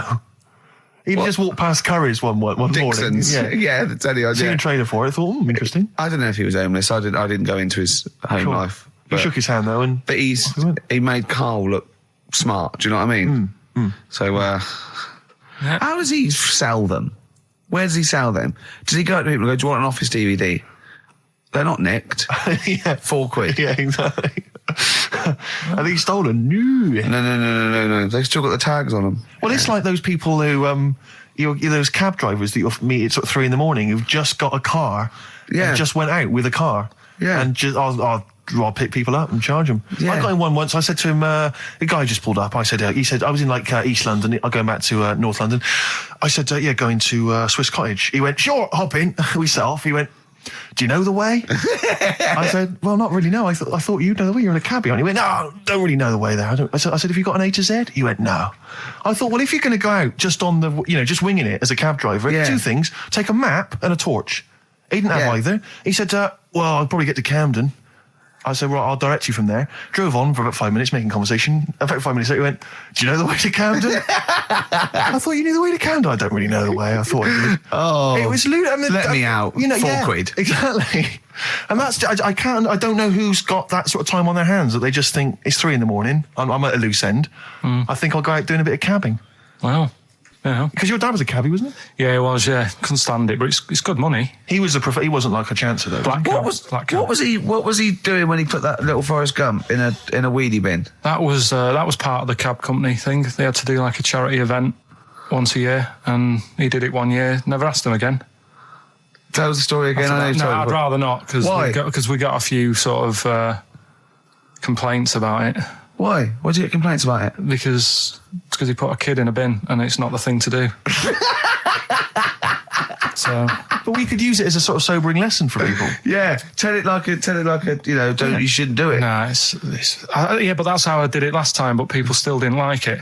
All the stuff I tell you, we don't take the mickey out of people on purpose. No. It's real life, isn't it? And that goes on in life. Yeah. My dad was saying that in hospital, though. Do you know I was in hospital? Yeah. He did some jokes about old people and that. And he said, at the end of the day, if something makes you laugh, it's funny. And if it makes you laugh, you can't help laughing, can you? Do you know what I mean? So, what are you meant to do? And laughing's good for you. Yeah. So... But being laughed at isn't as good for you, is it? No, but there's probably more people laughing at one person. So if you balance it out, there's only one person who's upset and there's a bunch of people laughing. So it's That's genius. Give me an example of that. Give me an example. Well, for instance, Karl Pilkington as he talks and the people listening. Yeah. No, give me an example of I can't because, again, that's what I'm saying. I can't tell you the story because there might be someone out there who... This person might even be listening and think, I forgot about that and you brought it all back to me. So I'd prefer to leave it, but I think people know... Why did he put him in the bin in the first place? Because he was getting out of hand. What was he doing, though? You see, I can't explain. You can, don't be silly. I prefer to leave it, honestly. What was he doing? Was he annoying him? He was annoying my dad and the other people in the cab. Right. And he thought, how can I deal with this before it gets too out of hand? Yeah. He pulled over and put the lad in a wheelie bin. I'm going to embarrass. So we'll leave that. Some people emailed in the songs with stories in it. One of them was Babushka, and he went, what's that? And I went, that's Katie Bush. I went, what is it? I said, it's about a woman who dresses up as another woman and seduces her husband. He went, they wouldn't work. Just dismissed it like that. Why do you think it would work? Because you'd know. I mean, say like, right, Suzanne, right, who I go out with, right? She can see me from, say, if I'm coming down the high street. Yeah. She knows it's me by the way I walk. Right. So just the fact that this woman went and put a wig on, there is no... You haven't even heard the song! I know, but you're saying that she put a disguise on and he's like, oh, I fancy her, and he takes her out, and he doesn't know it's his missus. You're not buying it. I mean, I'm controlling this. Whereas future. the flea with your brain going to Glasgow, perfect sense. Yeah, babushka, rubbish. Carl, can we have the tomato story after the next tune? Yeah. Bit of Coldplay. Yeah, love it. Yeah. Coldplay, the scientist on XFM 104.9. Right, competition, isn't it? No, it's Educating Ricky Part 2. Oh, is it? Yep. I wasn't even listening. He's doing all the work. I wasn't even listening. Oh, and he spilled some water down that. Right, what's this one again then? Right. What's the teaser headline? Teaser headline is "What's tomato with you?" Brilliant. Yeah. Go on. How excited were you when you came up with that? You couldn't wait to come in and tell us, could you? I think it's a good one because you won't forget it now, will you? I mean, like the worm one. What's so special about the worm? You know, a lot of people think that if you cut a worm in half, two worms will grow, but no. What happens is if you cut the head end slightly nearer the tail than the head, the tail will die, but the worm with the head will be okay. So, it's exploded a myth. And taught me something. Right, so the second one, part 2 of Educating Ricky. What's tomato with you? Yeah. What this one's about is, ages ago. It's scientific. There's never a date. There's never a country, a location. Okay, settle down, children. No, this is A-level history. Right. Once upon a time. Yeah. When a mental place with swords was a king. Forget his name, but he was a loony. And it was literally ages ago. Yeah. So, good luck in the exam. Yeah. Right. So, like, you know, alright, many years ago. Oh, yeah, cleared that up. Go on. They thought tomatoes were poisonous. Right? Okay. Because what Hold on, are they going to be proved wrong at the end of this story? Well, because I don't want to give away the ending, but is it something to do with the... Are they poisonous tomatoes? No. Oh, you're having a laugh. I don't believe it. Go on. They could have been eating tomatoes all this time. Oh, Steve, what's tomato with you anyway? Okay, so hang on a minute. What's Let's just tomato with recap quickly. Many years ago, Yeah. when people thought tomatoes were poisonous. Yeah. Go on, yeah. Well, they didn't know they were poisonous then because they were still eating them. But what was happening? Well, they're not. was- But they're not poisonous. But hang on a minute. All right. And it's not. I'm just going to listen. I'm not even Okay, going to talk. okay, I'm not going to tackle it So, anymore. if you remember, years ago they didn't have like pottery plates. They had lead plates, right? What are you talking? Just let him talk. Sorry, what year is this? Let him talk. Come on. Plates made out of lead, and Right. what they'd end up doing, they'd say, right, do you want a tomato? And they'd go, yeah, all right. And they'd put the tomato on the lead plate and cut it. And because of the acid in the tomato, right, it would sort of make the lead runny, and the lead would go into the tomato, and they'd say, oh, it's lovely this, and they'd be eating it. They'd get food poisoning, lead poisoning, what have you, and they'd be really ill. So they thought tomatoes were poisonous, so they didn't eat them for many years. And when then you say someone said, they, do you this mean didn't the happen. people of Narnia? Yeah, this didn't happen. Where was Carl. this happening? Sort of in Britain and that. You put him on the spot there. Oh, I hope there's no uppity pupils at this school when they go, what do you mean, sir? Oh, if you're going to... Oh, I'm fed up with you. Do you understand? No. So the No, you've got... No, right, okay, first of all, Carl, where'd you get this information from? Where did 14 I get times that? as well? Do you know? You can't remember. I don't know where I got that from. I don't know where I got it from. But why don't you think that makes sense? But what? Someone once got lead poisoning from a tomato. Not just one, loads, and then all of a sudden. No. Why is this educating me? Because I'm telling you that tomatoes, you I eat them. can't take anything away from this. I don't know what to take away from this. What have I learned? What have I learned? Don't mix lead with tomatoes. Why is this educational in any shape or form? What are you telling me? A long time ago in the land of Glunk, right, where the ninnies did slib, right, they thought tomatoes were poisonous because they ate plates of lead. What are you talking about? Yeah, but we all know tomatoes aren't poisonous. Is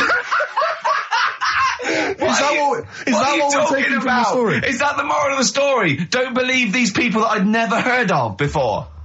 What are you talking about, Carl? I think it's a bit weird. It's a bit weird, yeah. It's the same people that were spreading those malicious worm rumours. My hangover's coming back. I've got to get some water. Play a record that was rubbish. I'll tell you something I do know. Go on. Right? But I can't really get a question out of it. Go on, just tell us. There's a shadow somewhere. It's That's already good, isn't it? I'm loving it No, already. right. There's a shadow. I think it was in America. Yeah. And it's on a quiet road. I'm guessing somewhere like Boston. That's what I imagine. Okay. Right. No. Somewhere like Boston. And people at night used to see this shadow moving about. And they'd go, what's that? Right. And it got known, the town, the little local town got known for this shadow, but it didn't cause any problems. People What are you used to- talking about? Well, it was Just like- you lost me. What are you talking No, about? do you know like some places get famous, like Scotland's got the Loch Ness Monster and that, but No, it doesn't go cause on. any. Yeah. But it doesn't cause any problems. Doesn't exist, go on. Right. So there's this shadow walking about on the road. And, What do you mean? No, what's he again? Rubbish. Right. So he's walking Nonsense. about. Where did you read this? Where did you He's see walking this? about. This was on the internet, and I'm Oh, sure. sorry. Sorry. Right. I thought it was shite.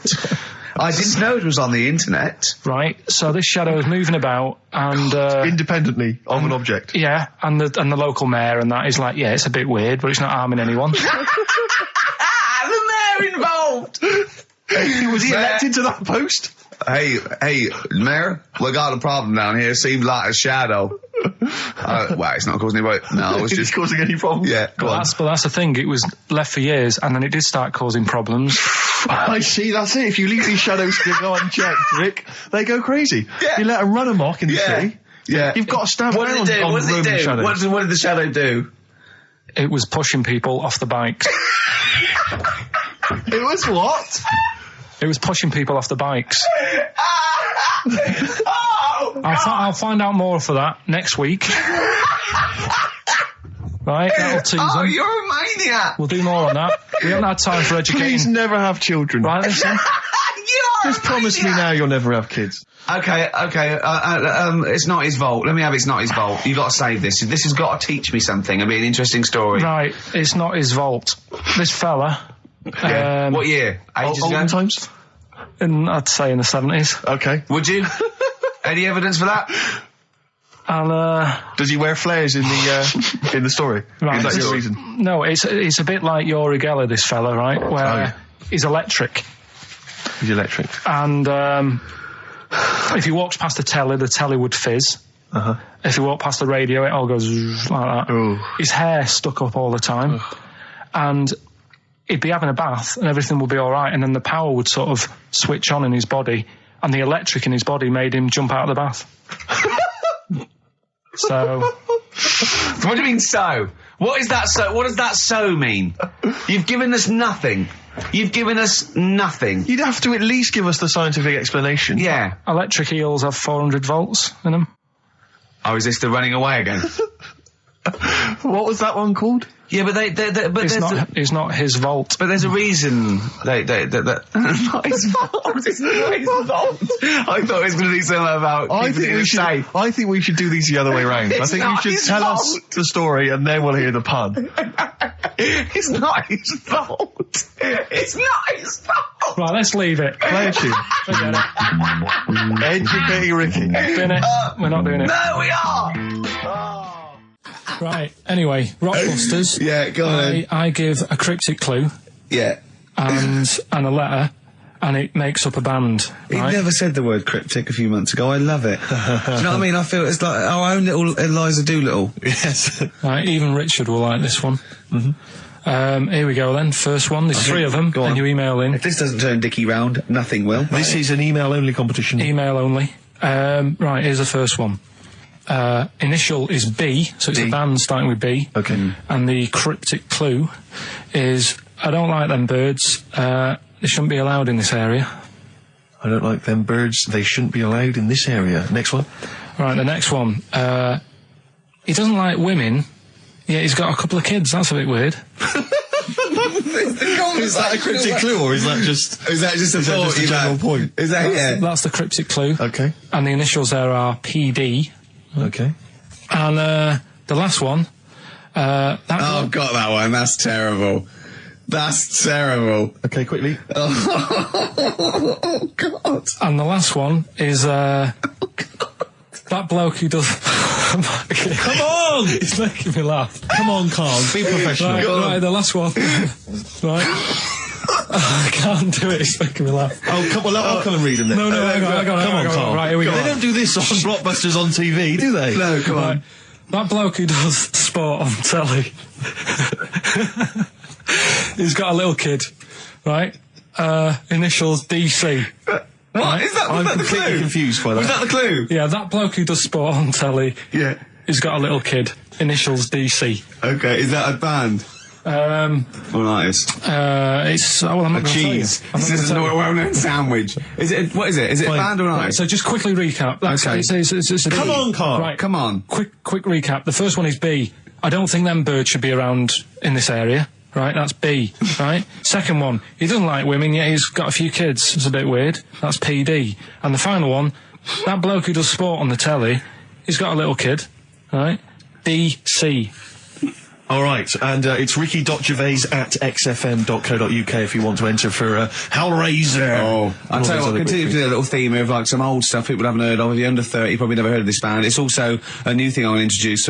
It's Show Up Camfield. Camfield talks the talk, he doesn't walk the walk, he doesn't play some rock classics on his show because he's scared. I'm going to play the tracks that Camfield's too scared to play. This is Kansas and Carry On Your Wayward Son, alright? Yeah. Right, okay, Educating Ricky, part 2. Right. I'm committed to this treatment. Yeah. Is one. Oh, of I've them. got to go for that one. Yeah. Yeah. Or the other one is the police are causing a bit of a stir. He still says it like it's the best thing he's ever come up with, which in a way is. It could be. Right, go on then. I'm committed to this treatment. Right. Do you know the saying? Is it just sayings now? Are they all sayings? This No, week? no, they're not. Okay. No, the other one isn't. Frog in your throat. The saying, there's a frog in your throat? Yeah. I assume it's when you croak a little bit. You sound like a frog. No. Right. Might seem a bit weird, this one, right? But years ago, Oh, yeah. Sorry, well, what is that clue? Committed to this treatment? it's about frogs Kermitted. Kermit. Probably works better with a K and an ER written down. Well, also, if you'd pronounced it Kermitted, yeah. but not committed. Committed to this treatment! Right, go on then. That's Right, genius. so yeah. Well, what? You go to the doctors and you go with throat hurting a bit. Right. And what they did ages ago. Ages ago. What year was this approximately? We are going back quite a bit with this one. Oh, okay. Go on. And the doctor would say... Did history. Imagine years ago. Go on. and the doctor would say, right, keep your mouth open and you just look at your tonsils. And the jaw would ache a bit because they weren't as quick back then because they didn't have the technology and stuff and they'd have to like stare at it and study it and stuff. And like they get an achy jaw, right? Keeping their mouth open. Yeah, like you get, Yeah. you eat a Mars bar or whatever. So they'd sat there and they used to always close their mouth and it used to annoy the doctor. Right? Oh. So what they did, they used to get a toad Right. and put it in the mouth. Rubbish. Okay, keep talking. Keep talking. And that way they couldn't close the mouth because either they'd squash it, Right. or apparently you're not allowed to lick a toad's back. So the doctor would have them for breaking the law? No, but it's poisonous, right? A toad's back. You should never lick a toad's back. Or put it in your mouth, really. Oh, just stop for a second. Wait. What? Can I just ask one question? Go on, Can I yeah, just go ask on. one question? I've got a few, but no, go on. sure. My initial thought is, it sounds like a brilliant bit of sort of medical knowledge there. It's a great idea. Yeah. My only thought is, how does the doctor see past the toad? At your tonsils? What's he actually looking at with the mouth open? Surely the toad is Isn't in it the like way. hopping around in the way? It didn't say. Sorry, and my first question is, was this on the internet? Yeah. Yeah, okay. Carl, that is bollocks. That is, I mean... Well, all right then. Let's turn this round. Where does the saying, you got a frog in your throat come from? Probably because you sound a bit croaky. Probably that. Probably because you sound a little bit like a frog when you've got a sore throat. Carl, did you not question it just for a moment when you read it? Just for a second, didn't you think that seems an odd approach? Firstly, why a frog of all the different Because species? it's poisonous. A toad. So it's a toad as well. Yeah, well, that it worked. I'm committed. Worked. No, my point is it's frog in the throat. I was going to change it to. Have you heard the news? Toad Day. But I went with the frog. Oh God! Right. So that's think rubbish. about it. So that's rubbish. Next, can I have Let's play a tune. Let's come up with a God? Can I just say? No, just play it. Just play it. Yeah. Yo, Carl. Right. Okay. Right. The results of We Rockbusters. ain't got a winner for the first time. Yes, we have. We've We've got done this loads. feature for... We've got loads of winners. No, we haven't. We've done this feature for 3 weeks. This is the first time I've managed to sort of... What? Well, let's go through them then. What have they got wrong? The first one. The first one. What was the first one? first Yeah, the first one. Well, hang on. Let's do them in reverse order for a second. So what's the last one? The last one, the clue was that bloke does sport on the telly and he's got a little kid. What's that? That's Destiny's Child. Des, who does ITV Sport, that's has got terrible, a tiny man. child, right? No, terrible. that's fine. They got that. Okay, Destiny's Child. What's the one? What's the middle one? Right, the middle one. Right. Child. The second one was he doesn't like women. Yeah, he's got a couple of kids. That's a bit weird. Yeah. Right. That was PD. That was Puff Daddy. That is offensive. Go on. But it's not Puff Daddy. It's Puff Daddy. And he's not even called that anymore. He's called P. Diddy. Well, Okay, fair enough. but they got that one. Yeah. Yeah. And if I'm being tight, these lot are as well. Yeah. Yeah. Tight means something in Manchester. Go on. Right. And the first one that they're having problems with, I don't think them birds should be allowed in this They've area. got it. Boyzone. It's not Boyzone. What's the clue again? I don't think them birds should be allowed in this area. That is perfect. A boy zone. No birds. No women. No women, yeah, birds, right? A boy zone. Sorry, Carl. If that isn't the answer, their clue is better than yours. That is brilliant. What was yours? Boy zone. It works perfectly. What's your answer then? Bangles. I have no idea what that means. Like seagulls. So you don't want them in this area, so you're banning them. Bangles.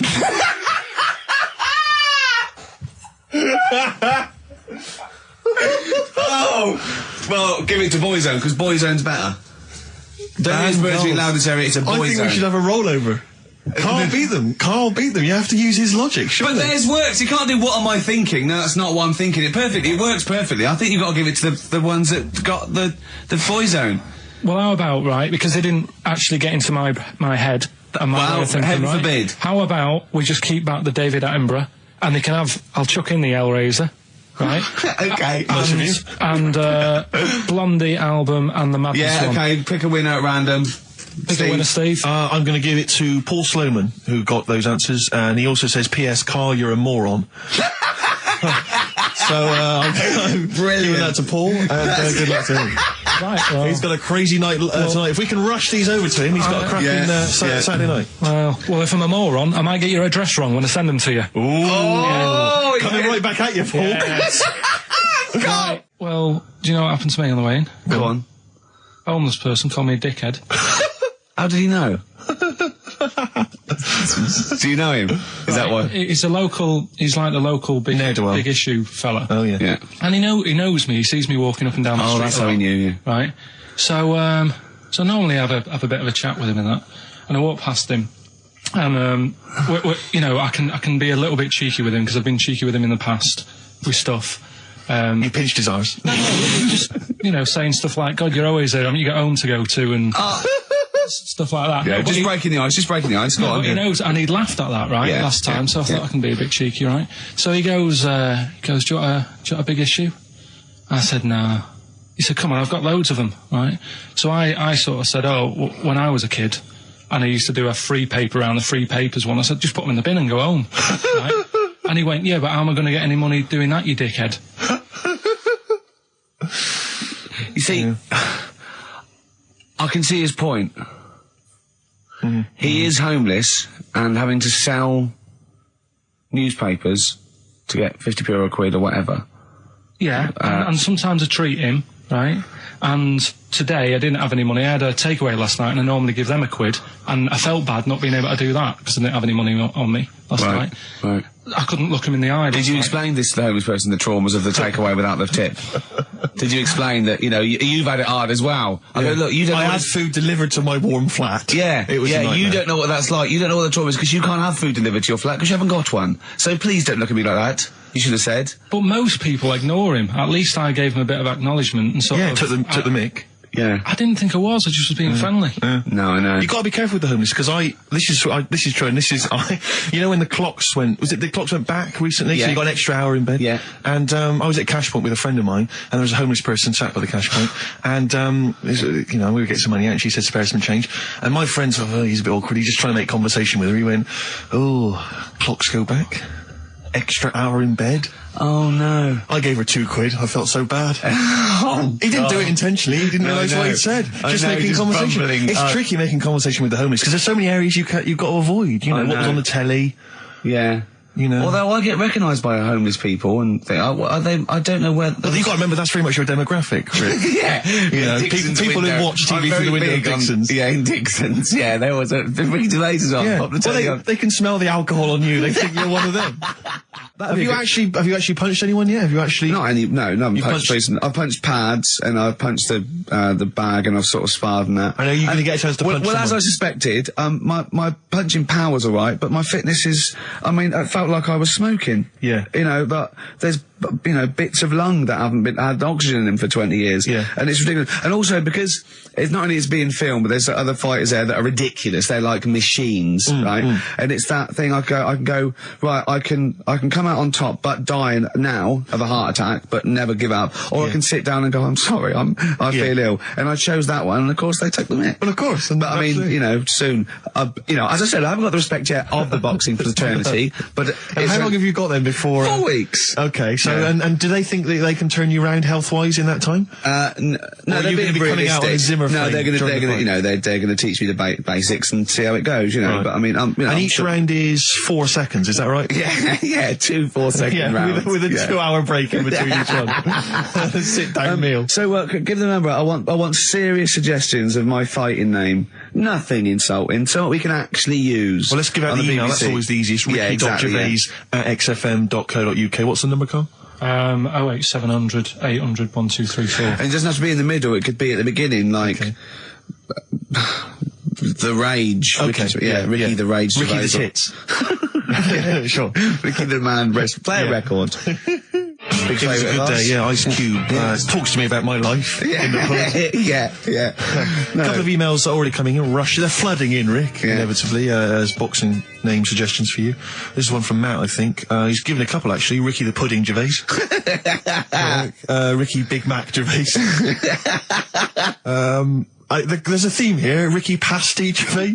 The Pasty. I quite like the Pasty. Here comes great, the isn't it? Pasty. As Carl said, he said the thing is, if you have a really good nickname, it's embarrassing when you lose. Whereas if you just call yourself, it's not so embarrassing when you lose.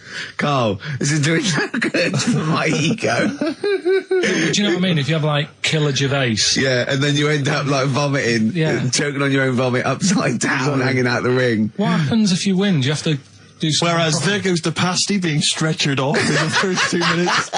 Yeah. Not such a problem. There he is, being lightly basted. And chucked down a mine. What do you mean, what do I have to do? Say if you beat Grant, say. Yeah. Say if that happened. Yeah. Yeah, right. What happens next? What do you mean, what happens then? What? Do you think, this is a contention fight for the big one? But do they, I mean, yeah. Well, then we make Ricky 2. no, but you know, do you know if they're planning on making more money? Because it's for comic relief, isn't it? So what happens on the night? No, it's for a charity of our Comic choice. relief would make sense. Yeah. Well, yeah. Whatever, right? Yeah, it was last time. I think that was last time. Is it sport relief? It's not sport. It was last time, yeah, but this is, I think this is a programme where And how do you make money for charity from this? Do we pay to sort of, for how many punches to the head you're going to take? Or No, I just how think long you're going to last? I assume the BBC donate money, or someone, or a sponsor or whatever, I don't know, just Right. donate money. Because it's actually a programme, this is more about a programme with a charity angle. So, yeah. So as if you get like killed, there's more money and food to go around. Maybe. But no, I mean the thing is, what's the next step? Because if they go like, right, yeah, well done, you've won, thank you very much. Well, Carl, what do you expect? That it's winner stays on? Yeah. Like in a fair, where I go there and I let people punch me in on the... Bird and Manning. Yeah. And then my twin gets up. Yeah. It's just It's a program. He's not going to turn pro. It's like faking it. Yeah, but what's the point if it's not going to go anywhere?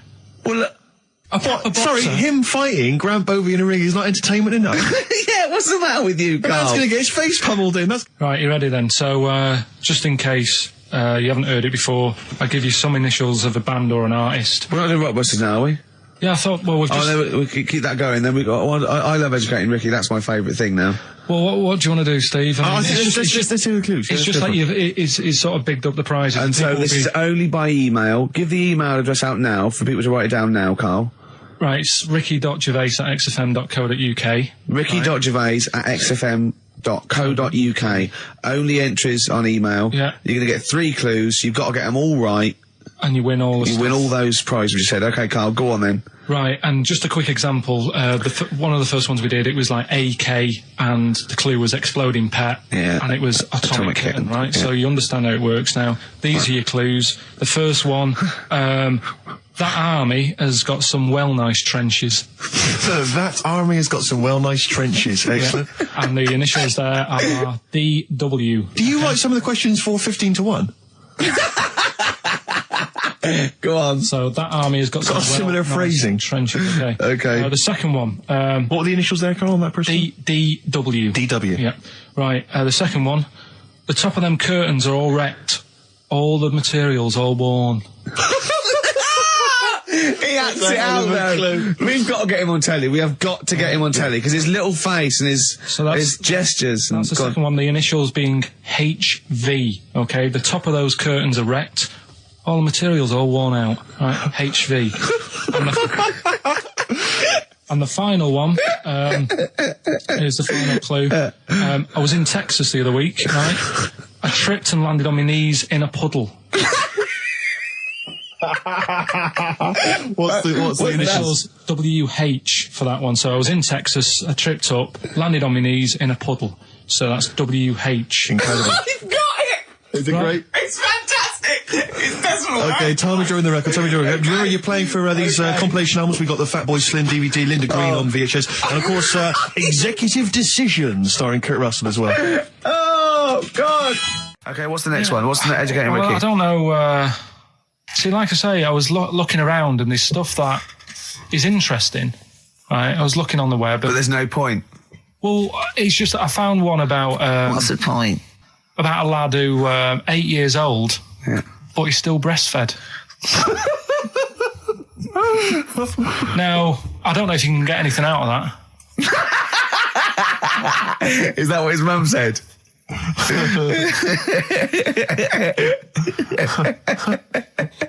What do you mean? I don't know if I can get anything out of that. You don't need to. No, it's just that, you know... Where did you read that? That was on the internet. Oh, well, yeah.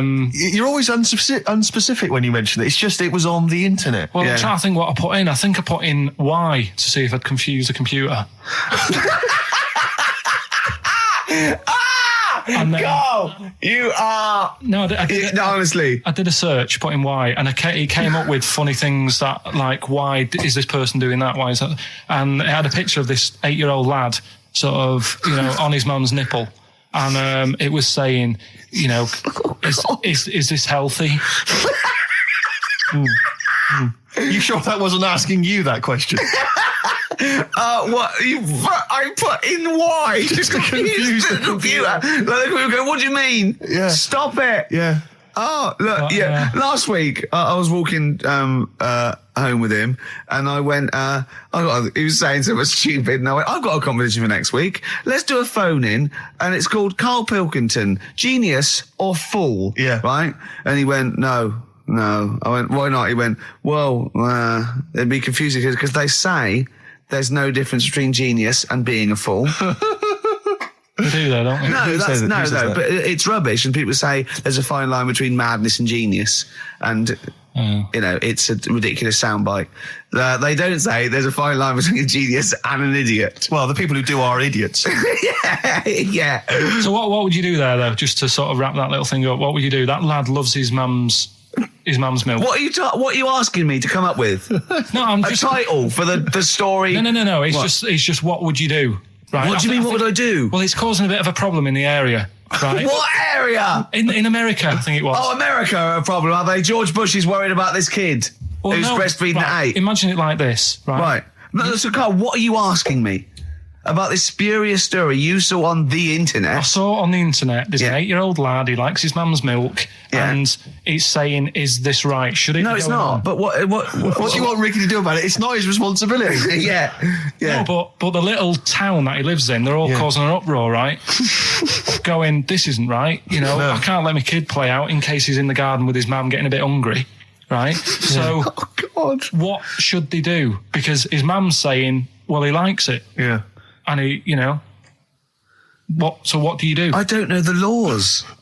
No, but I'm not asking you to sort out the laws. I'm just saying, if you lived in that neighbourhood, what would you say? If you went up to him and said, look, everyone's getting a bit fed up with this, look. I'd say, what would I do? What do you mean, what would I do? what are you asking me? Right, it doesn't matter. No. What are you asking me? What are you asking me and Steve and the I'm public? just saying, say if you live next door to this woman, Yeah. right? The kid's hungry, 8 years old, he's out playing on his bike and he goes, Mum, I'm getting a bit peckish. And he goes, all right, son. She whops one out. And he starts having his milk, right? You live next door, you're putting your washing out and you see this going on. You're getting a bit sick of it because it's gone on for months. 8 years, I assume. Why is it your business? Why because it got me- are you such a nosy neighbour that you're concerned? What would you do, Carl? Let's turn it back on him. Yeah. What would you do? What's your solution? What would you do? Well, I thought I'd say, right, why are you doing this? And she'd say, because he likes it.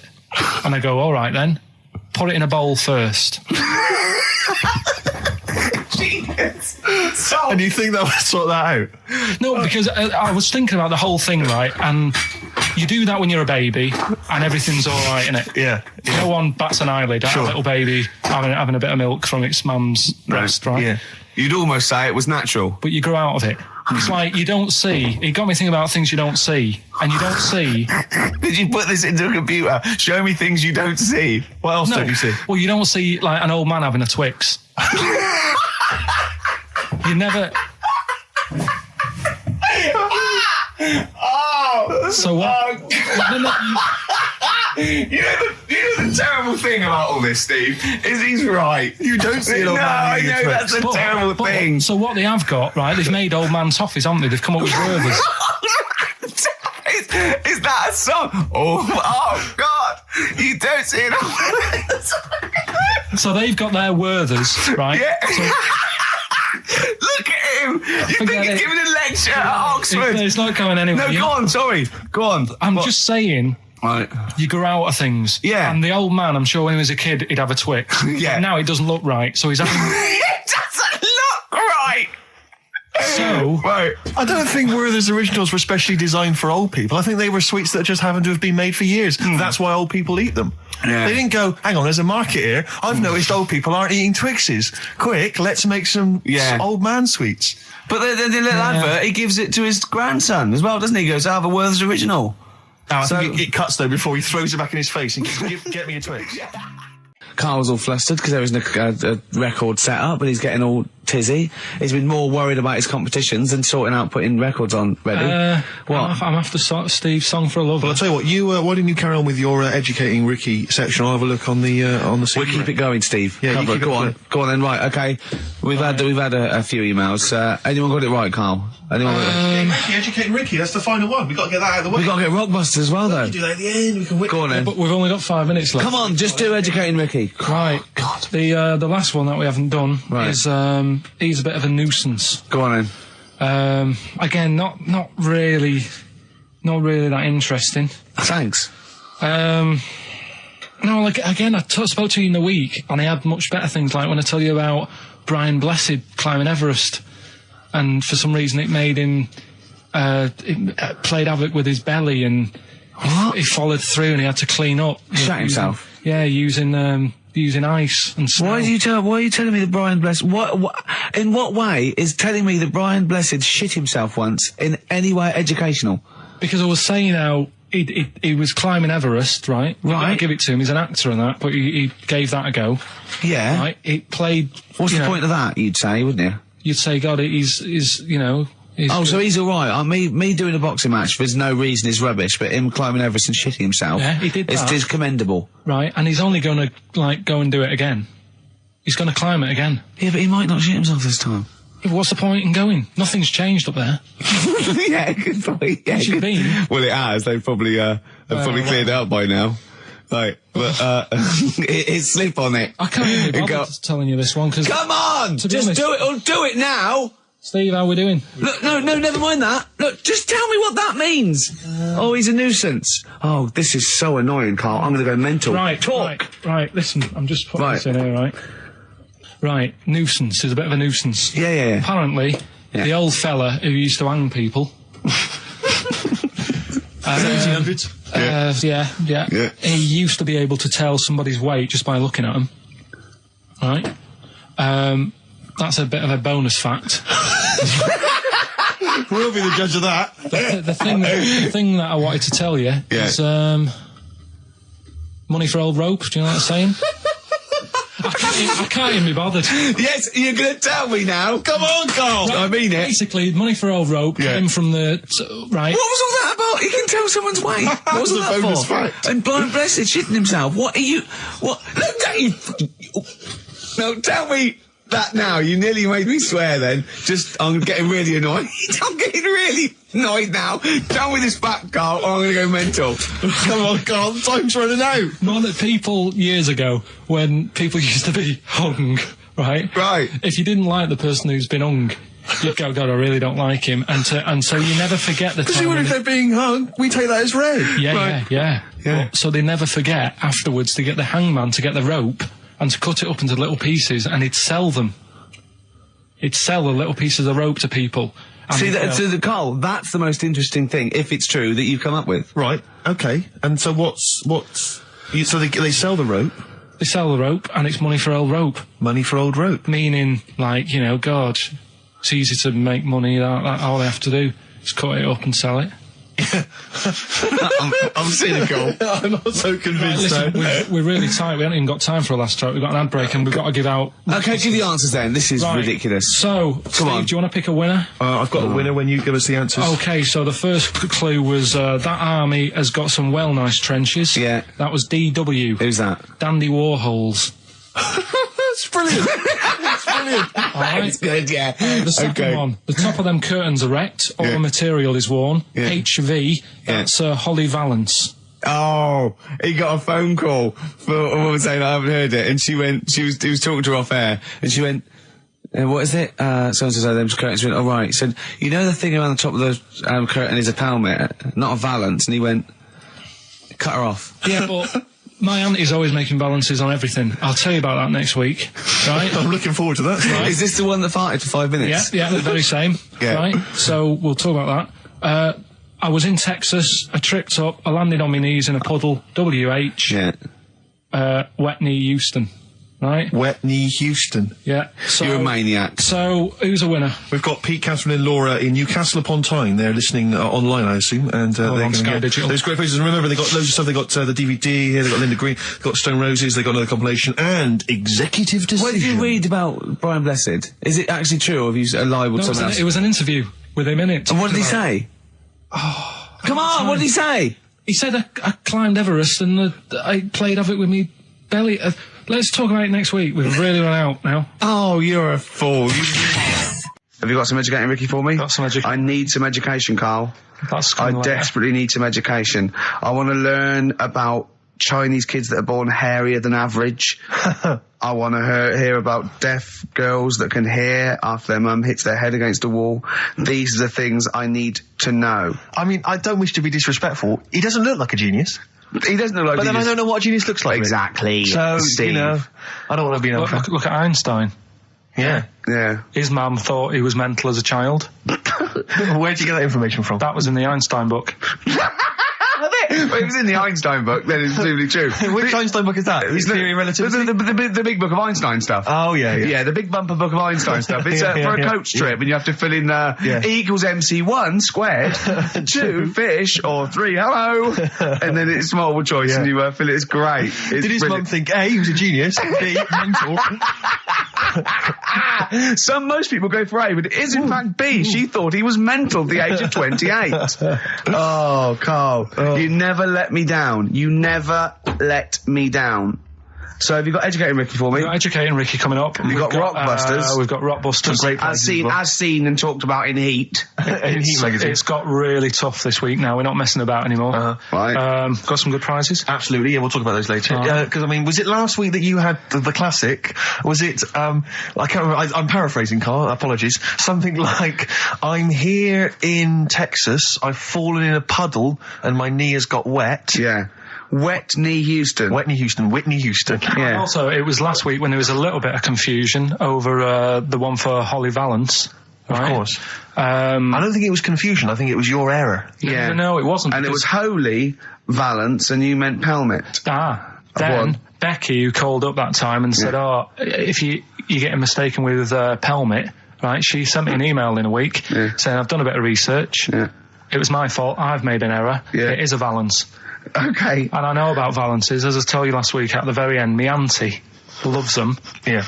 Right? She makes them. She started off just like putting them on top of the sort of window around the curtain.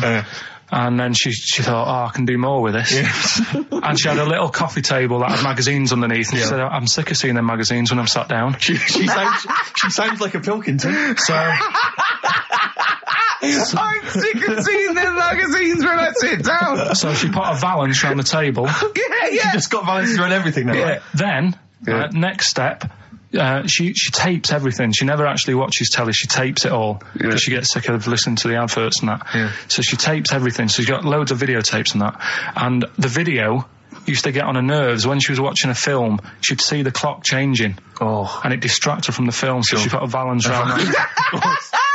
That's genius. Yeah. So, that is or is it mental? Only Mrs. Einstein can tell. I don't know. She's even made a little Jack Russell look like a hovercraft. Yeah. It's great. So everything's got a Valance. If you go round and you stand still for too long, the chances are you get a Valance around your head. Yeah. This is this is Auntie Who, Auntie Nora. and this is the one that farted for 5 minutes. She did. Lest our listeners forget. Lest we farted forget. for 5 minutes.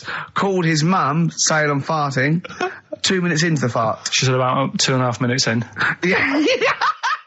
Carl, you're making noises while I'm talking. Yeah, but you do this all the time trying to wind me up. And I'm not saying Manchester's the best place in the world, but what I'm saying is there's bits of it that I really miss. Yeah. Like last Sunday, right? When I'd met up with Ricky, we had spaghetti bolognese, which was all right. And then I said to him, I need some soil. Damn, I wish you'd invited me. It sounds amazing. So I need some soil. What do you think? You need some what? Soil? Soil, yeah. I need to repot a plant, right? Yeah. So you need to repot a plant? Yeah. Fair enough. So I'm like, where you can't see these shops in London. Do you know what I mean? There's nothing around. I took him straight to one in my street. Yeah, but near your street, and that's probably the only one in London. Well, you say that, Carl. No, it does annoy me. Round my way, it's like, you know... You can't move for soil shops. There's earth. You can just pick up handfuls walking down the street. Yeah, incredible. People just lean over into someone's front garden. No, you can take the plants as well. No, but what I'm saying is, Go on. Manchester, there's loads of decent hardware shops. Yeah. Here, you know, if you want a panini and a latte or whatever, you can't move from. But for soil, I had to go virtually how many miles away from me to carry that soil home and stuff. Yeah. It's not good. I mean, London's all right, but if cities were sort of marked... It's neglecting the peat market, really, Well, isn't there's barely any mulch available in central London. I'm sick and tired of not getting a good, decent compost of a Sunday. Indeed. So, you know, I'm thinking of moving to the north, where there is loads of soil and gravel. Indeed. And animal shite. whatever. Yeah. So you were going to say, if you were marking cities out of 10, what would you give London? Well, if you were marking them on, like, you know, on what they have. Right. As opposed to what? Well, as opposed to... How you spell it. Say, like, I think the greatest city in the world is Rome. Right? Okay. It's pretty amazing. Yeah. Have you been? What? Yeah. Why do you think that, though? Just because, like, you turn a corner and there's something there that's really old. Right? Like, you're going down a normal street. Go and stay in a Derby and Joan club. Yeah. No, but But it's like you're going down the road and then you turn a corner and like the Colosseum's in the middle of a busy road. It's like, what's that doing there? Yeah. And just when you think there's no more, you turn another corner. It's almost as if that was there first. Yeah. Well, yeah. But do you know what I mean? London, Yeah. what have we got? You know, Trafalgar Square's world known. And you go there, what's there? Yeah. Do you know what I mean? So there's a lot of space there. Get one big B&Q.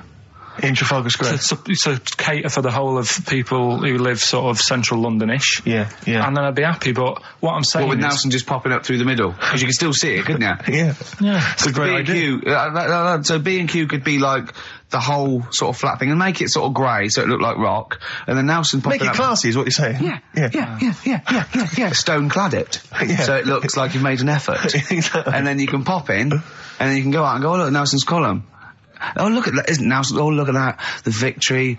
Defeat. That's fantastic. One of the greatest living. Yeah. I need some nails. Yeah. Perfect. Killing two birds with one stone, you say? But why isn't there more than them shops? Because when I went into yours, every time I've been in there twice now. The first time was to get a shower head, right? Right. And I went in there, couldn't resist buying something else. I ended up getting some super glue as well. Blimey. Hey, big spender. And then last Sunday we went in there, got 2 bags of soil, not one, I bought 2, and I bought some scissors to cut plants with. Secateurs. Well, Scissors. you never know when you want, you might need more soil, I suppose. Well, I've got You've 2. stocked out now. Where'd you keep it under your bed? Sorry, this isn't going out, is it, this conversation? It's not going out on air. I got a feeling it might be. You're joking. We better play a record. Okay. Play a classic. Karl Pilkington in the chair now. The talked about, the acclaimed Educating Ricky. Right, well, just in case anyone's new, doesn't normally listen. Yeah. Basically, I'm educating Ricky. Do a bit of research in a week, find stuff, news, history, anything that's interesting. 3 stories, I give them a nice little headline. You take your pick. Between now and 3, you're going to learn 3 things. Yeah? Yeah. So, the headlines are, I'll be no buying one of them. Give us that again. I'll be no buying one of them. Nice, okay. Yeah. We've also got hippopotamus. Okay. And can you believe it? Can you believe it? Well, I'm going to go for hippopotamus. Hippopotamus? Yeah. Right, well, this one, it's... I'm not going to take the credit here. I heard Christian talking about this on breakfast, right? Because it's a good story that happened. Basically, I don't know if I told you about it last week when we were having our spaghetti, but I think you did. Right, I know what it is. I know what this is. Okay, I've not heard this. right, there's a little midget. Right, there's a circus. I'm loving it already. Circus going on somewhere. I think it was in America. And is that present day or old times? I'm talking like in the last 3 weeks. Okay. Right, little midget. Circus, really packed out show. People are loving it. Right, Steve, you asked the same question I did. I know. So there's a little midget jumping up and down on a trampoline. What sort of circus is this? Right. I'd pay good money to see it. So everyone's clapping, and he's getting carried away. Because he can't believe they're loving it. I didn't know they'd like a little person on a trampoline, but they love me. But you know what it's like when, if there's a crowd of people sort of encouraging you to sort of go higher and stuff. Yeah. And I'm sure he knew it was getting out of hand. But he was jumping and he was coming down the road going higher, and he's going really high in the air, right? So he's doing this, crowd are clapping. There's a hippo, right, just sat next to the trampoline, getting ready to come on and do his act. Oh, right, I thought he was in the audience. There's a hippo getting ready to do his act, Steve. Yeah. So he's a ventriloquist. What do you mean he's sitting by the trampoline waiting to do his act? Because why does he sit in the dressing room and they go, 5 minutes, Mr. Mus, 5 minutes, Mr. Mus. So anyway, right, so the hippo's there. He's getting annoyed, is he? Because the midget's He's going, how can I follow this? This is really annoying. They're going to be, no. So he's thinking, he's already done the trampoline, my pogo stick act is never going to work. Yeah, go on. So there's a hippo waiting. See, it's a great story, and I just know he embellishes it or it gets slightly wrong. Go on.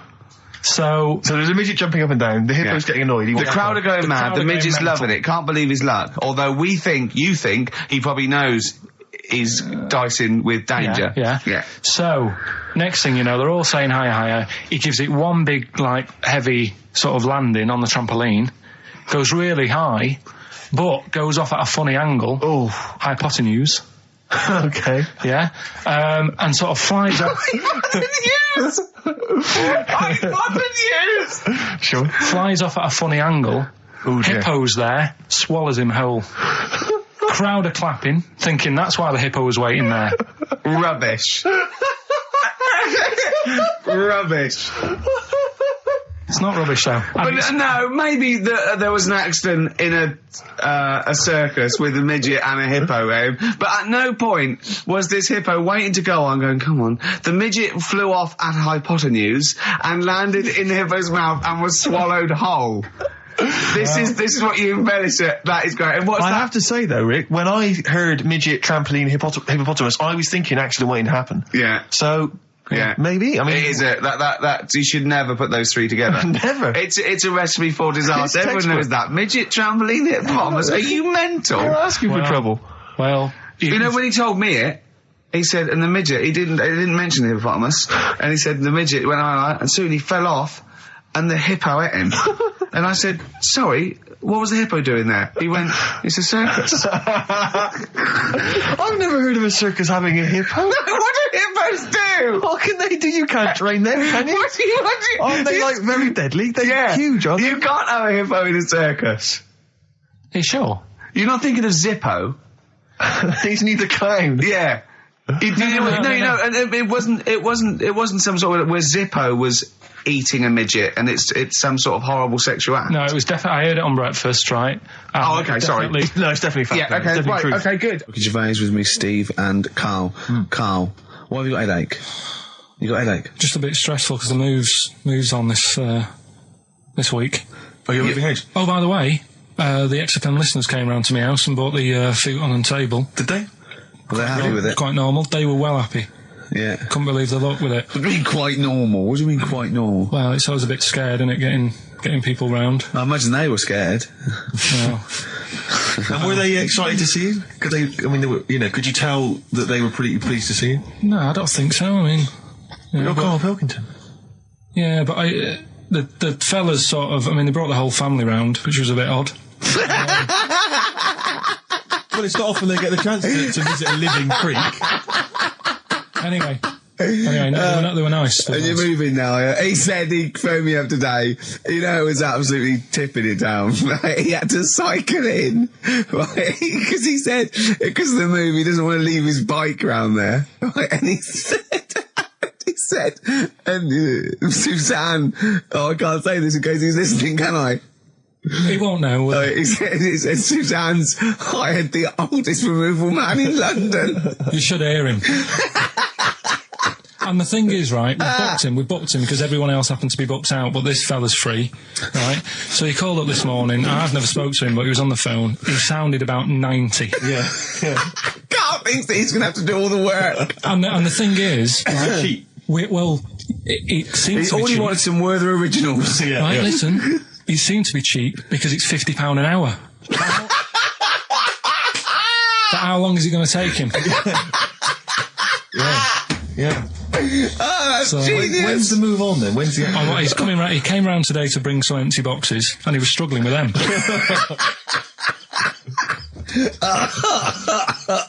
So it actually happens on Wednesday. Oh, God. Anyway, so Rick, I noticed that you were laughing and almost had a heart attack. Doesn't bode well for the boxing match, does it? Cough at the moment, haven't I? I've had my Lemsip. What are they again? is the tip included? Yeah, go on, that one. Right, in Turkey. Nice. It's not actually. That's where I went, and there was them little fellas after Suzanne in the kitchen. What? What do you mean? We went to Turkey. You went to Turkey and there were some little fellas. Well, they had quite a few sort of midgets working in the kitchen. Why? Is it a theme? No, Was it a it's theme holiday? I don't know. Might get them cheaper or something. Was it? So they were get them working. cheaper? They were working in the kitchen, and one of them fancied Suzanne and kept sort of eyeing her up, and she was winding me up saying, "Oh, Not iron up and down, just eyeing her up. Anyway, no. So What anyway, was she doing in the kitchen? no, it's like a pick what you want to eat like Buffy, but you have people clearing the tables and that ready for you to come along. Are they low tables? And you know, he was just keeping an eye on her. What did he say though? Was he a It little? was Turkish, so I don't know what he was saying. But he was a Little fella, yeah. Did he? What do you mean a little fella? What do you mean little fella? Sort of dwarf-like. What do you mean dwarf like? He had magic powers or he was 4 foot? No, What do you mean, A Carl? little bloke, just like a normal bloke, but small. If you stood him in the desert, you wouldn't know. But he'd be hot at nothing around first. him. Right, Carl. You should watch out for the monkeys. Yeah, underground. There's underground monkeys Look, are dangerous. you can't just say there was a little midget fella who was eyeing up my girlfriend and then leave it. What do you mean? What was happening? This is a story to us. This is much more interesting to us than, and she was deaf, right, and she hit her head. That's much more I don't interesting. understand how it manifested itself. Did he come over and say something? No, do you know when it's like girls know, don't they? When someone fancies them. What do you mean there was lots of them as well? Do then? they? That's worth knowing. Listen, right, come on, right. So you went into this holiday, yeah? Yeah, wasn't And you that went good? into the dining room or something? Yeah, downstairs. And in you the looked dining over- room. Thought, this is odd, there's no one serving. Yeah, and they go, Wait a minute. hold on, you looked down and there was a little waiter. There was loads of them running around busy. Why, though? Why did they It get was those... summer. What do you mean? Because it was in Loads of them. summer. They had more of them They on. come out in summer. They come out in summer. What do you mean they had more... What do you mean? Because it's busy, isn't it? Well, no, but they hibernate in the Why winter. were they all midgets? I don't know, maybe it doesn't heat stunt your growth or something. No! Well, they just happened to, maybe it was a thing that they did for tourists or something, I don't know. I just got on with my meal. It was a holiday, do you know what I mean? God. Right, So it's a midget serving. I'm not going to ask any questions. Right, okay, yeah. So they're all little fellas running around, and this one always was like, you know, oh, do you want a new serviette? You know what I mean? Going out of his way to sort of... for turning on the charm. Yeah, he was going out of his way. The others weren't. Right. I think what was happening is he'd been working with Santa all the winter. Yeah. This is a little summer break. This one He was hadn't seen your a girl. waiter, and so he was being polite to you. Maybe. But what did Suzanne say then? Well, she was using it to wind me up. What was she saying? Oh, he's... Oh, just like, you know, look He may be small, but he's well, built like a... Yeah, he's all man. so Were you jealous of a midget then? You were jealous of it him? is a bit annoying, isn't it? Why? It wouldn't bother me as much now, because I've been with her for ages. Right. But at the time, that might have been one of our first holidays, and it's like, You don't know, want to be what's going on? I've stolen paid away for by- this holiday. Yeah. And then you get off with a midget. Yeah. Oh. So anyway, But it doesn't matter because you got chatted up by a bearded lady. So. Yeah. tell you what, no, that's got nothing to do with that. What were you going to say? No, What were you going to I say? was going to say the hotel was half board, and maybe. Oh, right. I thought you were going to say it's just one of her shortcomings. So listen, right? Play a record. Right. Badly drawn boy, born again. Right, just get this educating Ricky out of the way. So, Turkey, yeah. So what is this again? His educating Ricky is the tip included. Right. Apparently a fellow was on holiday in Turkey. He's just having a normal holiday. Weather's good. You know, he's having a good time. Waiters are all normal height. Yeah. He's having his meal. He hears a load of screaming going on in the kitchen. Hold on. Has his girlfriend wandered in there? And they do, With a stepladder. the circumcised people in the kitchen, and apparently... What are you talking about? Whoa. Slow down. We were Sorry, sidetracked there for a minute. what are you We weren't talking listening. about? I'm just excited about two things at once here. One, they circumcised people in the kitchen. Two, I guessed it was someone losing the end of their knob. You did, yeah. I started thinking like Karl Pilkington. Extraordinary. That is amazing. Apparently it was going on. It wasn't just a one-off either. Well, when I say a one-off, I mean they did it more than once. Yeah. Right. And there was it was there for a week, and apparently the first night it was quiet, and then the rest of the week, every day it'd be like having his breakfast, or even his lunch, or even his tea. Yeah. He'd be doing it all day. Oh. You'd be hearing Lunch and screams. breakfast, fair enough, really. Yeah, Circumcision but at tea time. Don't do that. And apparently it's a tradition over there. You can't even make a complaint about it. It's like, well, you should have found out before you come over See, it. I can't believe this is So true. I'm a little I bit can't lost. believe this is He was true. in a restaurant, in a hotel, and there were people having circumcisions in the kitchen. Yeah. Is that right? I'm even worried that we're bordering on the racist here, suggesting that is tradition, that Turkish people cut the end of their cocks off in the kitchen Yeah. at meal times. I think you're wrong, Carl. This just sounds ludicrous, Carl. No, I don't think it happens everywhere. Right. I think this Just in Oh, particular this at this restaurant. hotel. certain places, Certain hotels. certain hotels. What, is it like 2-star? Yeah. Why did he go to the Foreskin Inn? It was his own fault, wasn't it? So that's... Sorry, that's it, is it? Have they closed? Sorry, no, wait. That's the story. You educated me, right? Once a fella saw some Turkish people cutting the tip of their... No, I'm off in the kitchen. Thanks very much. Thanks very much, Carl. Got any more? Well, there's things you can learn from it. Either don't go to Turkey. No! Don't have calamari when you're over there.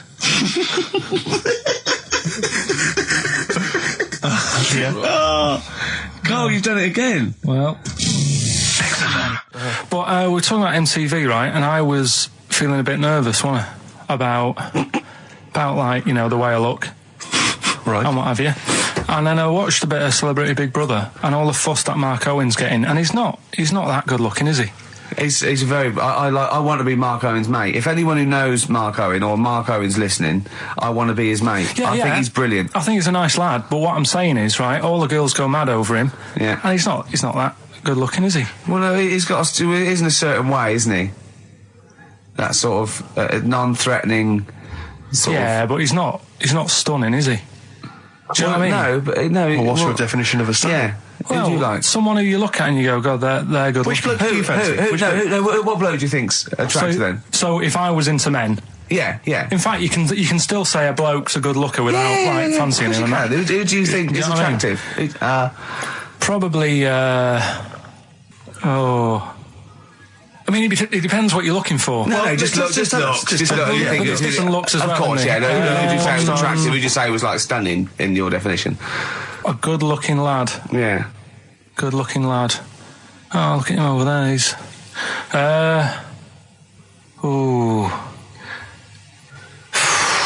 Do you find, Robbie Williams, do you find him attractive? Boy Next Door, look. No, who do you... Carl, hurry up, because it's, we've only got 2 hours. Probably...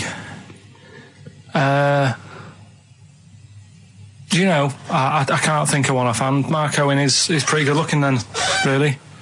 There's not... Just name one bloke that you think's an attractive guy.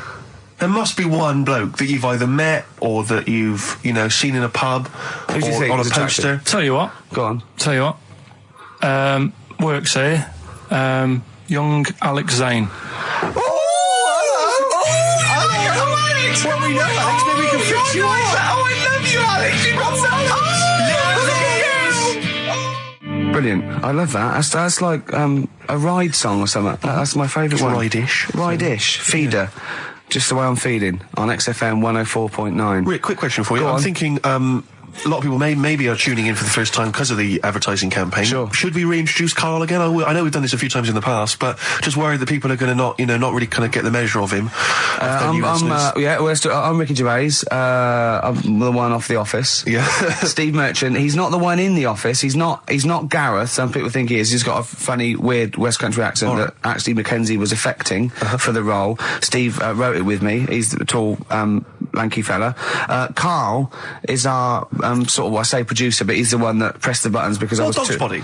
Yeah, but I mean, it was just because I was too big to run the desk. Yeah. I used to have to do. Literally too big. You couldn't get younger. Yeah. And then we discovered that, he looked a bit like a boring sort of, all right, yeah. But then when we sort of, poked him with a stick, he came up with, he doesn't realise, but some of the I think, some of the funniest extraordinary things I've ever heard. Say hello, Karl. All right. Yeah. Classics, I think, so far that have gone straight to the list include, have you ever used a Y front correctly? Yeah. Brilliant. You never see an old person eating a Twix. Eating a Twix. These are sort of things. He's back on his campaign to get rid of jellyfish. Why is that, Karl? Oh, did you see the paper yesterday? Go on. There's a jellyfish, right? It's about 15 foot long, about 5 foot wide, and there's a fella swimming next to it. And the paper's going, oh, look at this we've found. There's loads of them in Japan. Yeah. And it's because the water's getting hot, so it's making jellyfish really big. Oh, dear. How's the campaign going to get jellyfish get rid of them? What was your point about jellyfish? They don't do anything? There's no point. They get in the way. Jellyfish, yeah. It ruined me holiday, because I got stung by one. Yeah. But you think the same thing about Liverpudlians, and we can't just go around, wiping out things that ruin your holiday. Let's do the jellyfish first. And then we'll move on to the Scousers. Yeah. But I don't know what they do, and I'm trying to look on the internet. I've been busy this week. You're jellyfish now, not scousers. Yeah. You don't I don't know what they do either. To sort of try and work out what would happen with the sea if it didn't work, because they say, like, if there's no... Slow down. See, this is what we're talking about. Let's do it. People who've listened for the first time, they've got to listen to every word you say. You want to find out what would happen with the sea if it didn't work? If jellyfish weren't in there, do you know what I mean? Because stuff like coral, apparently the sea would be in a right state if you didn't have any coral in it. Fish, do you know what I mean? I always worry about how many fish we're sort of eating. Because you go past...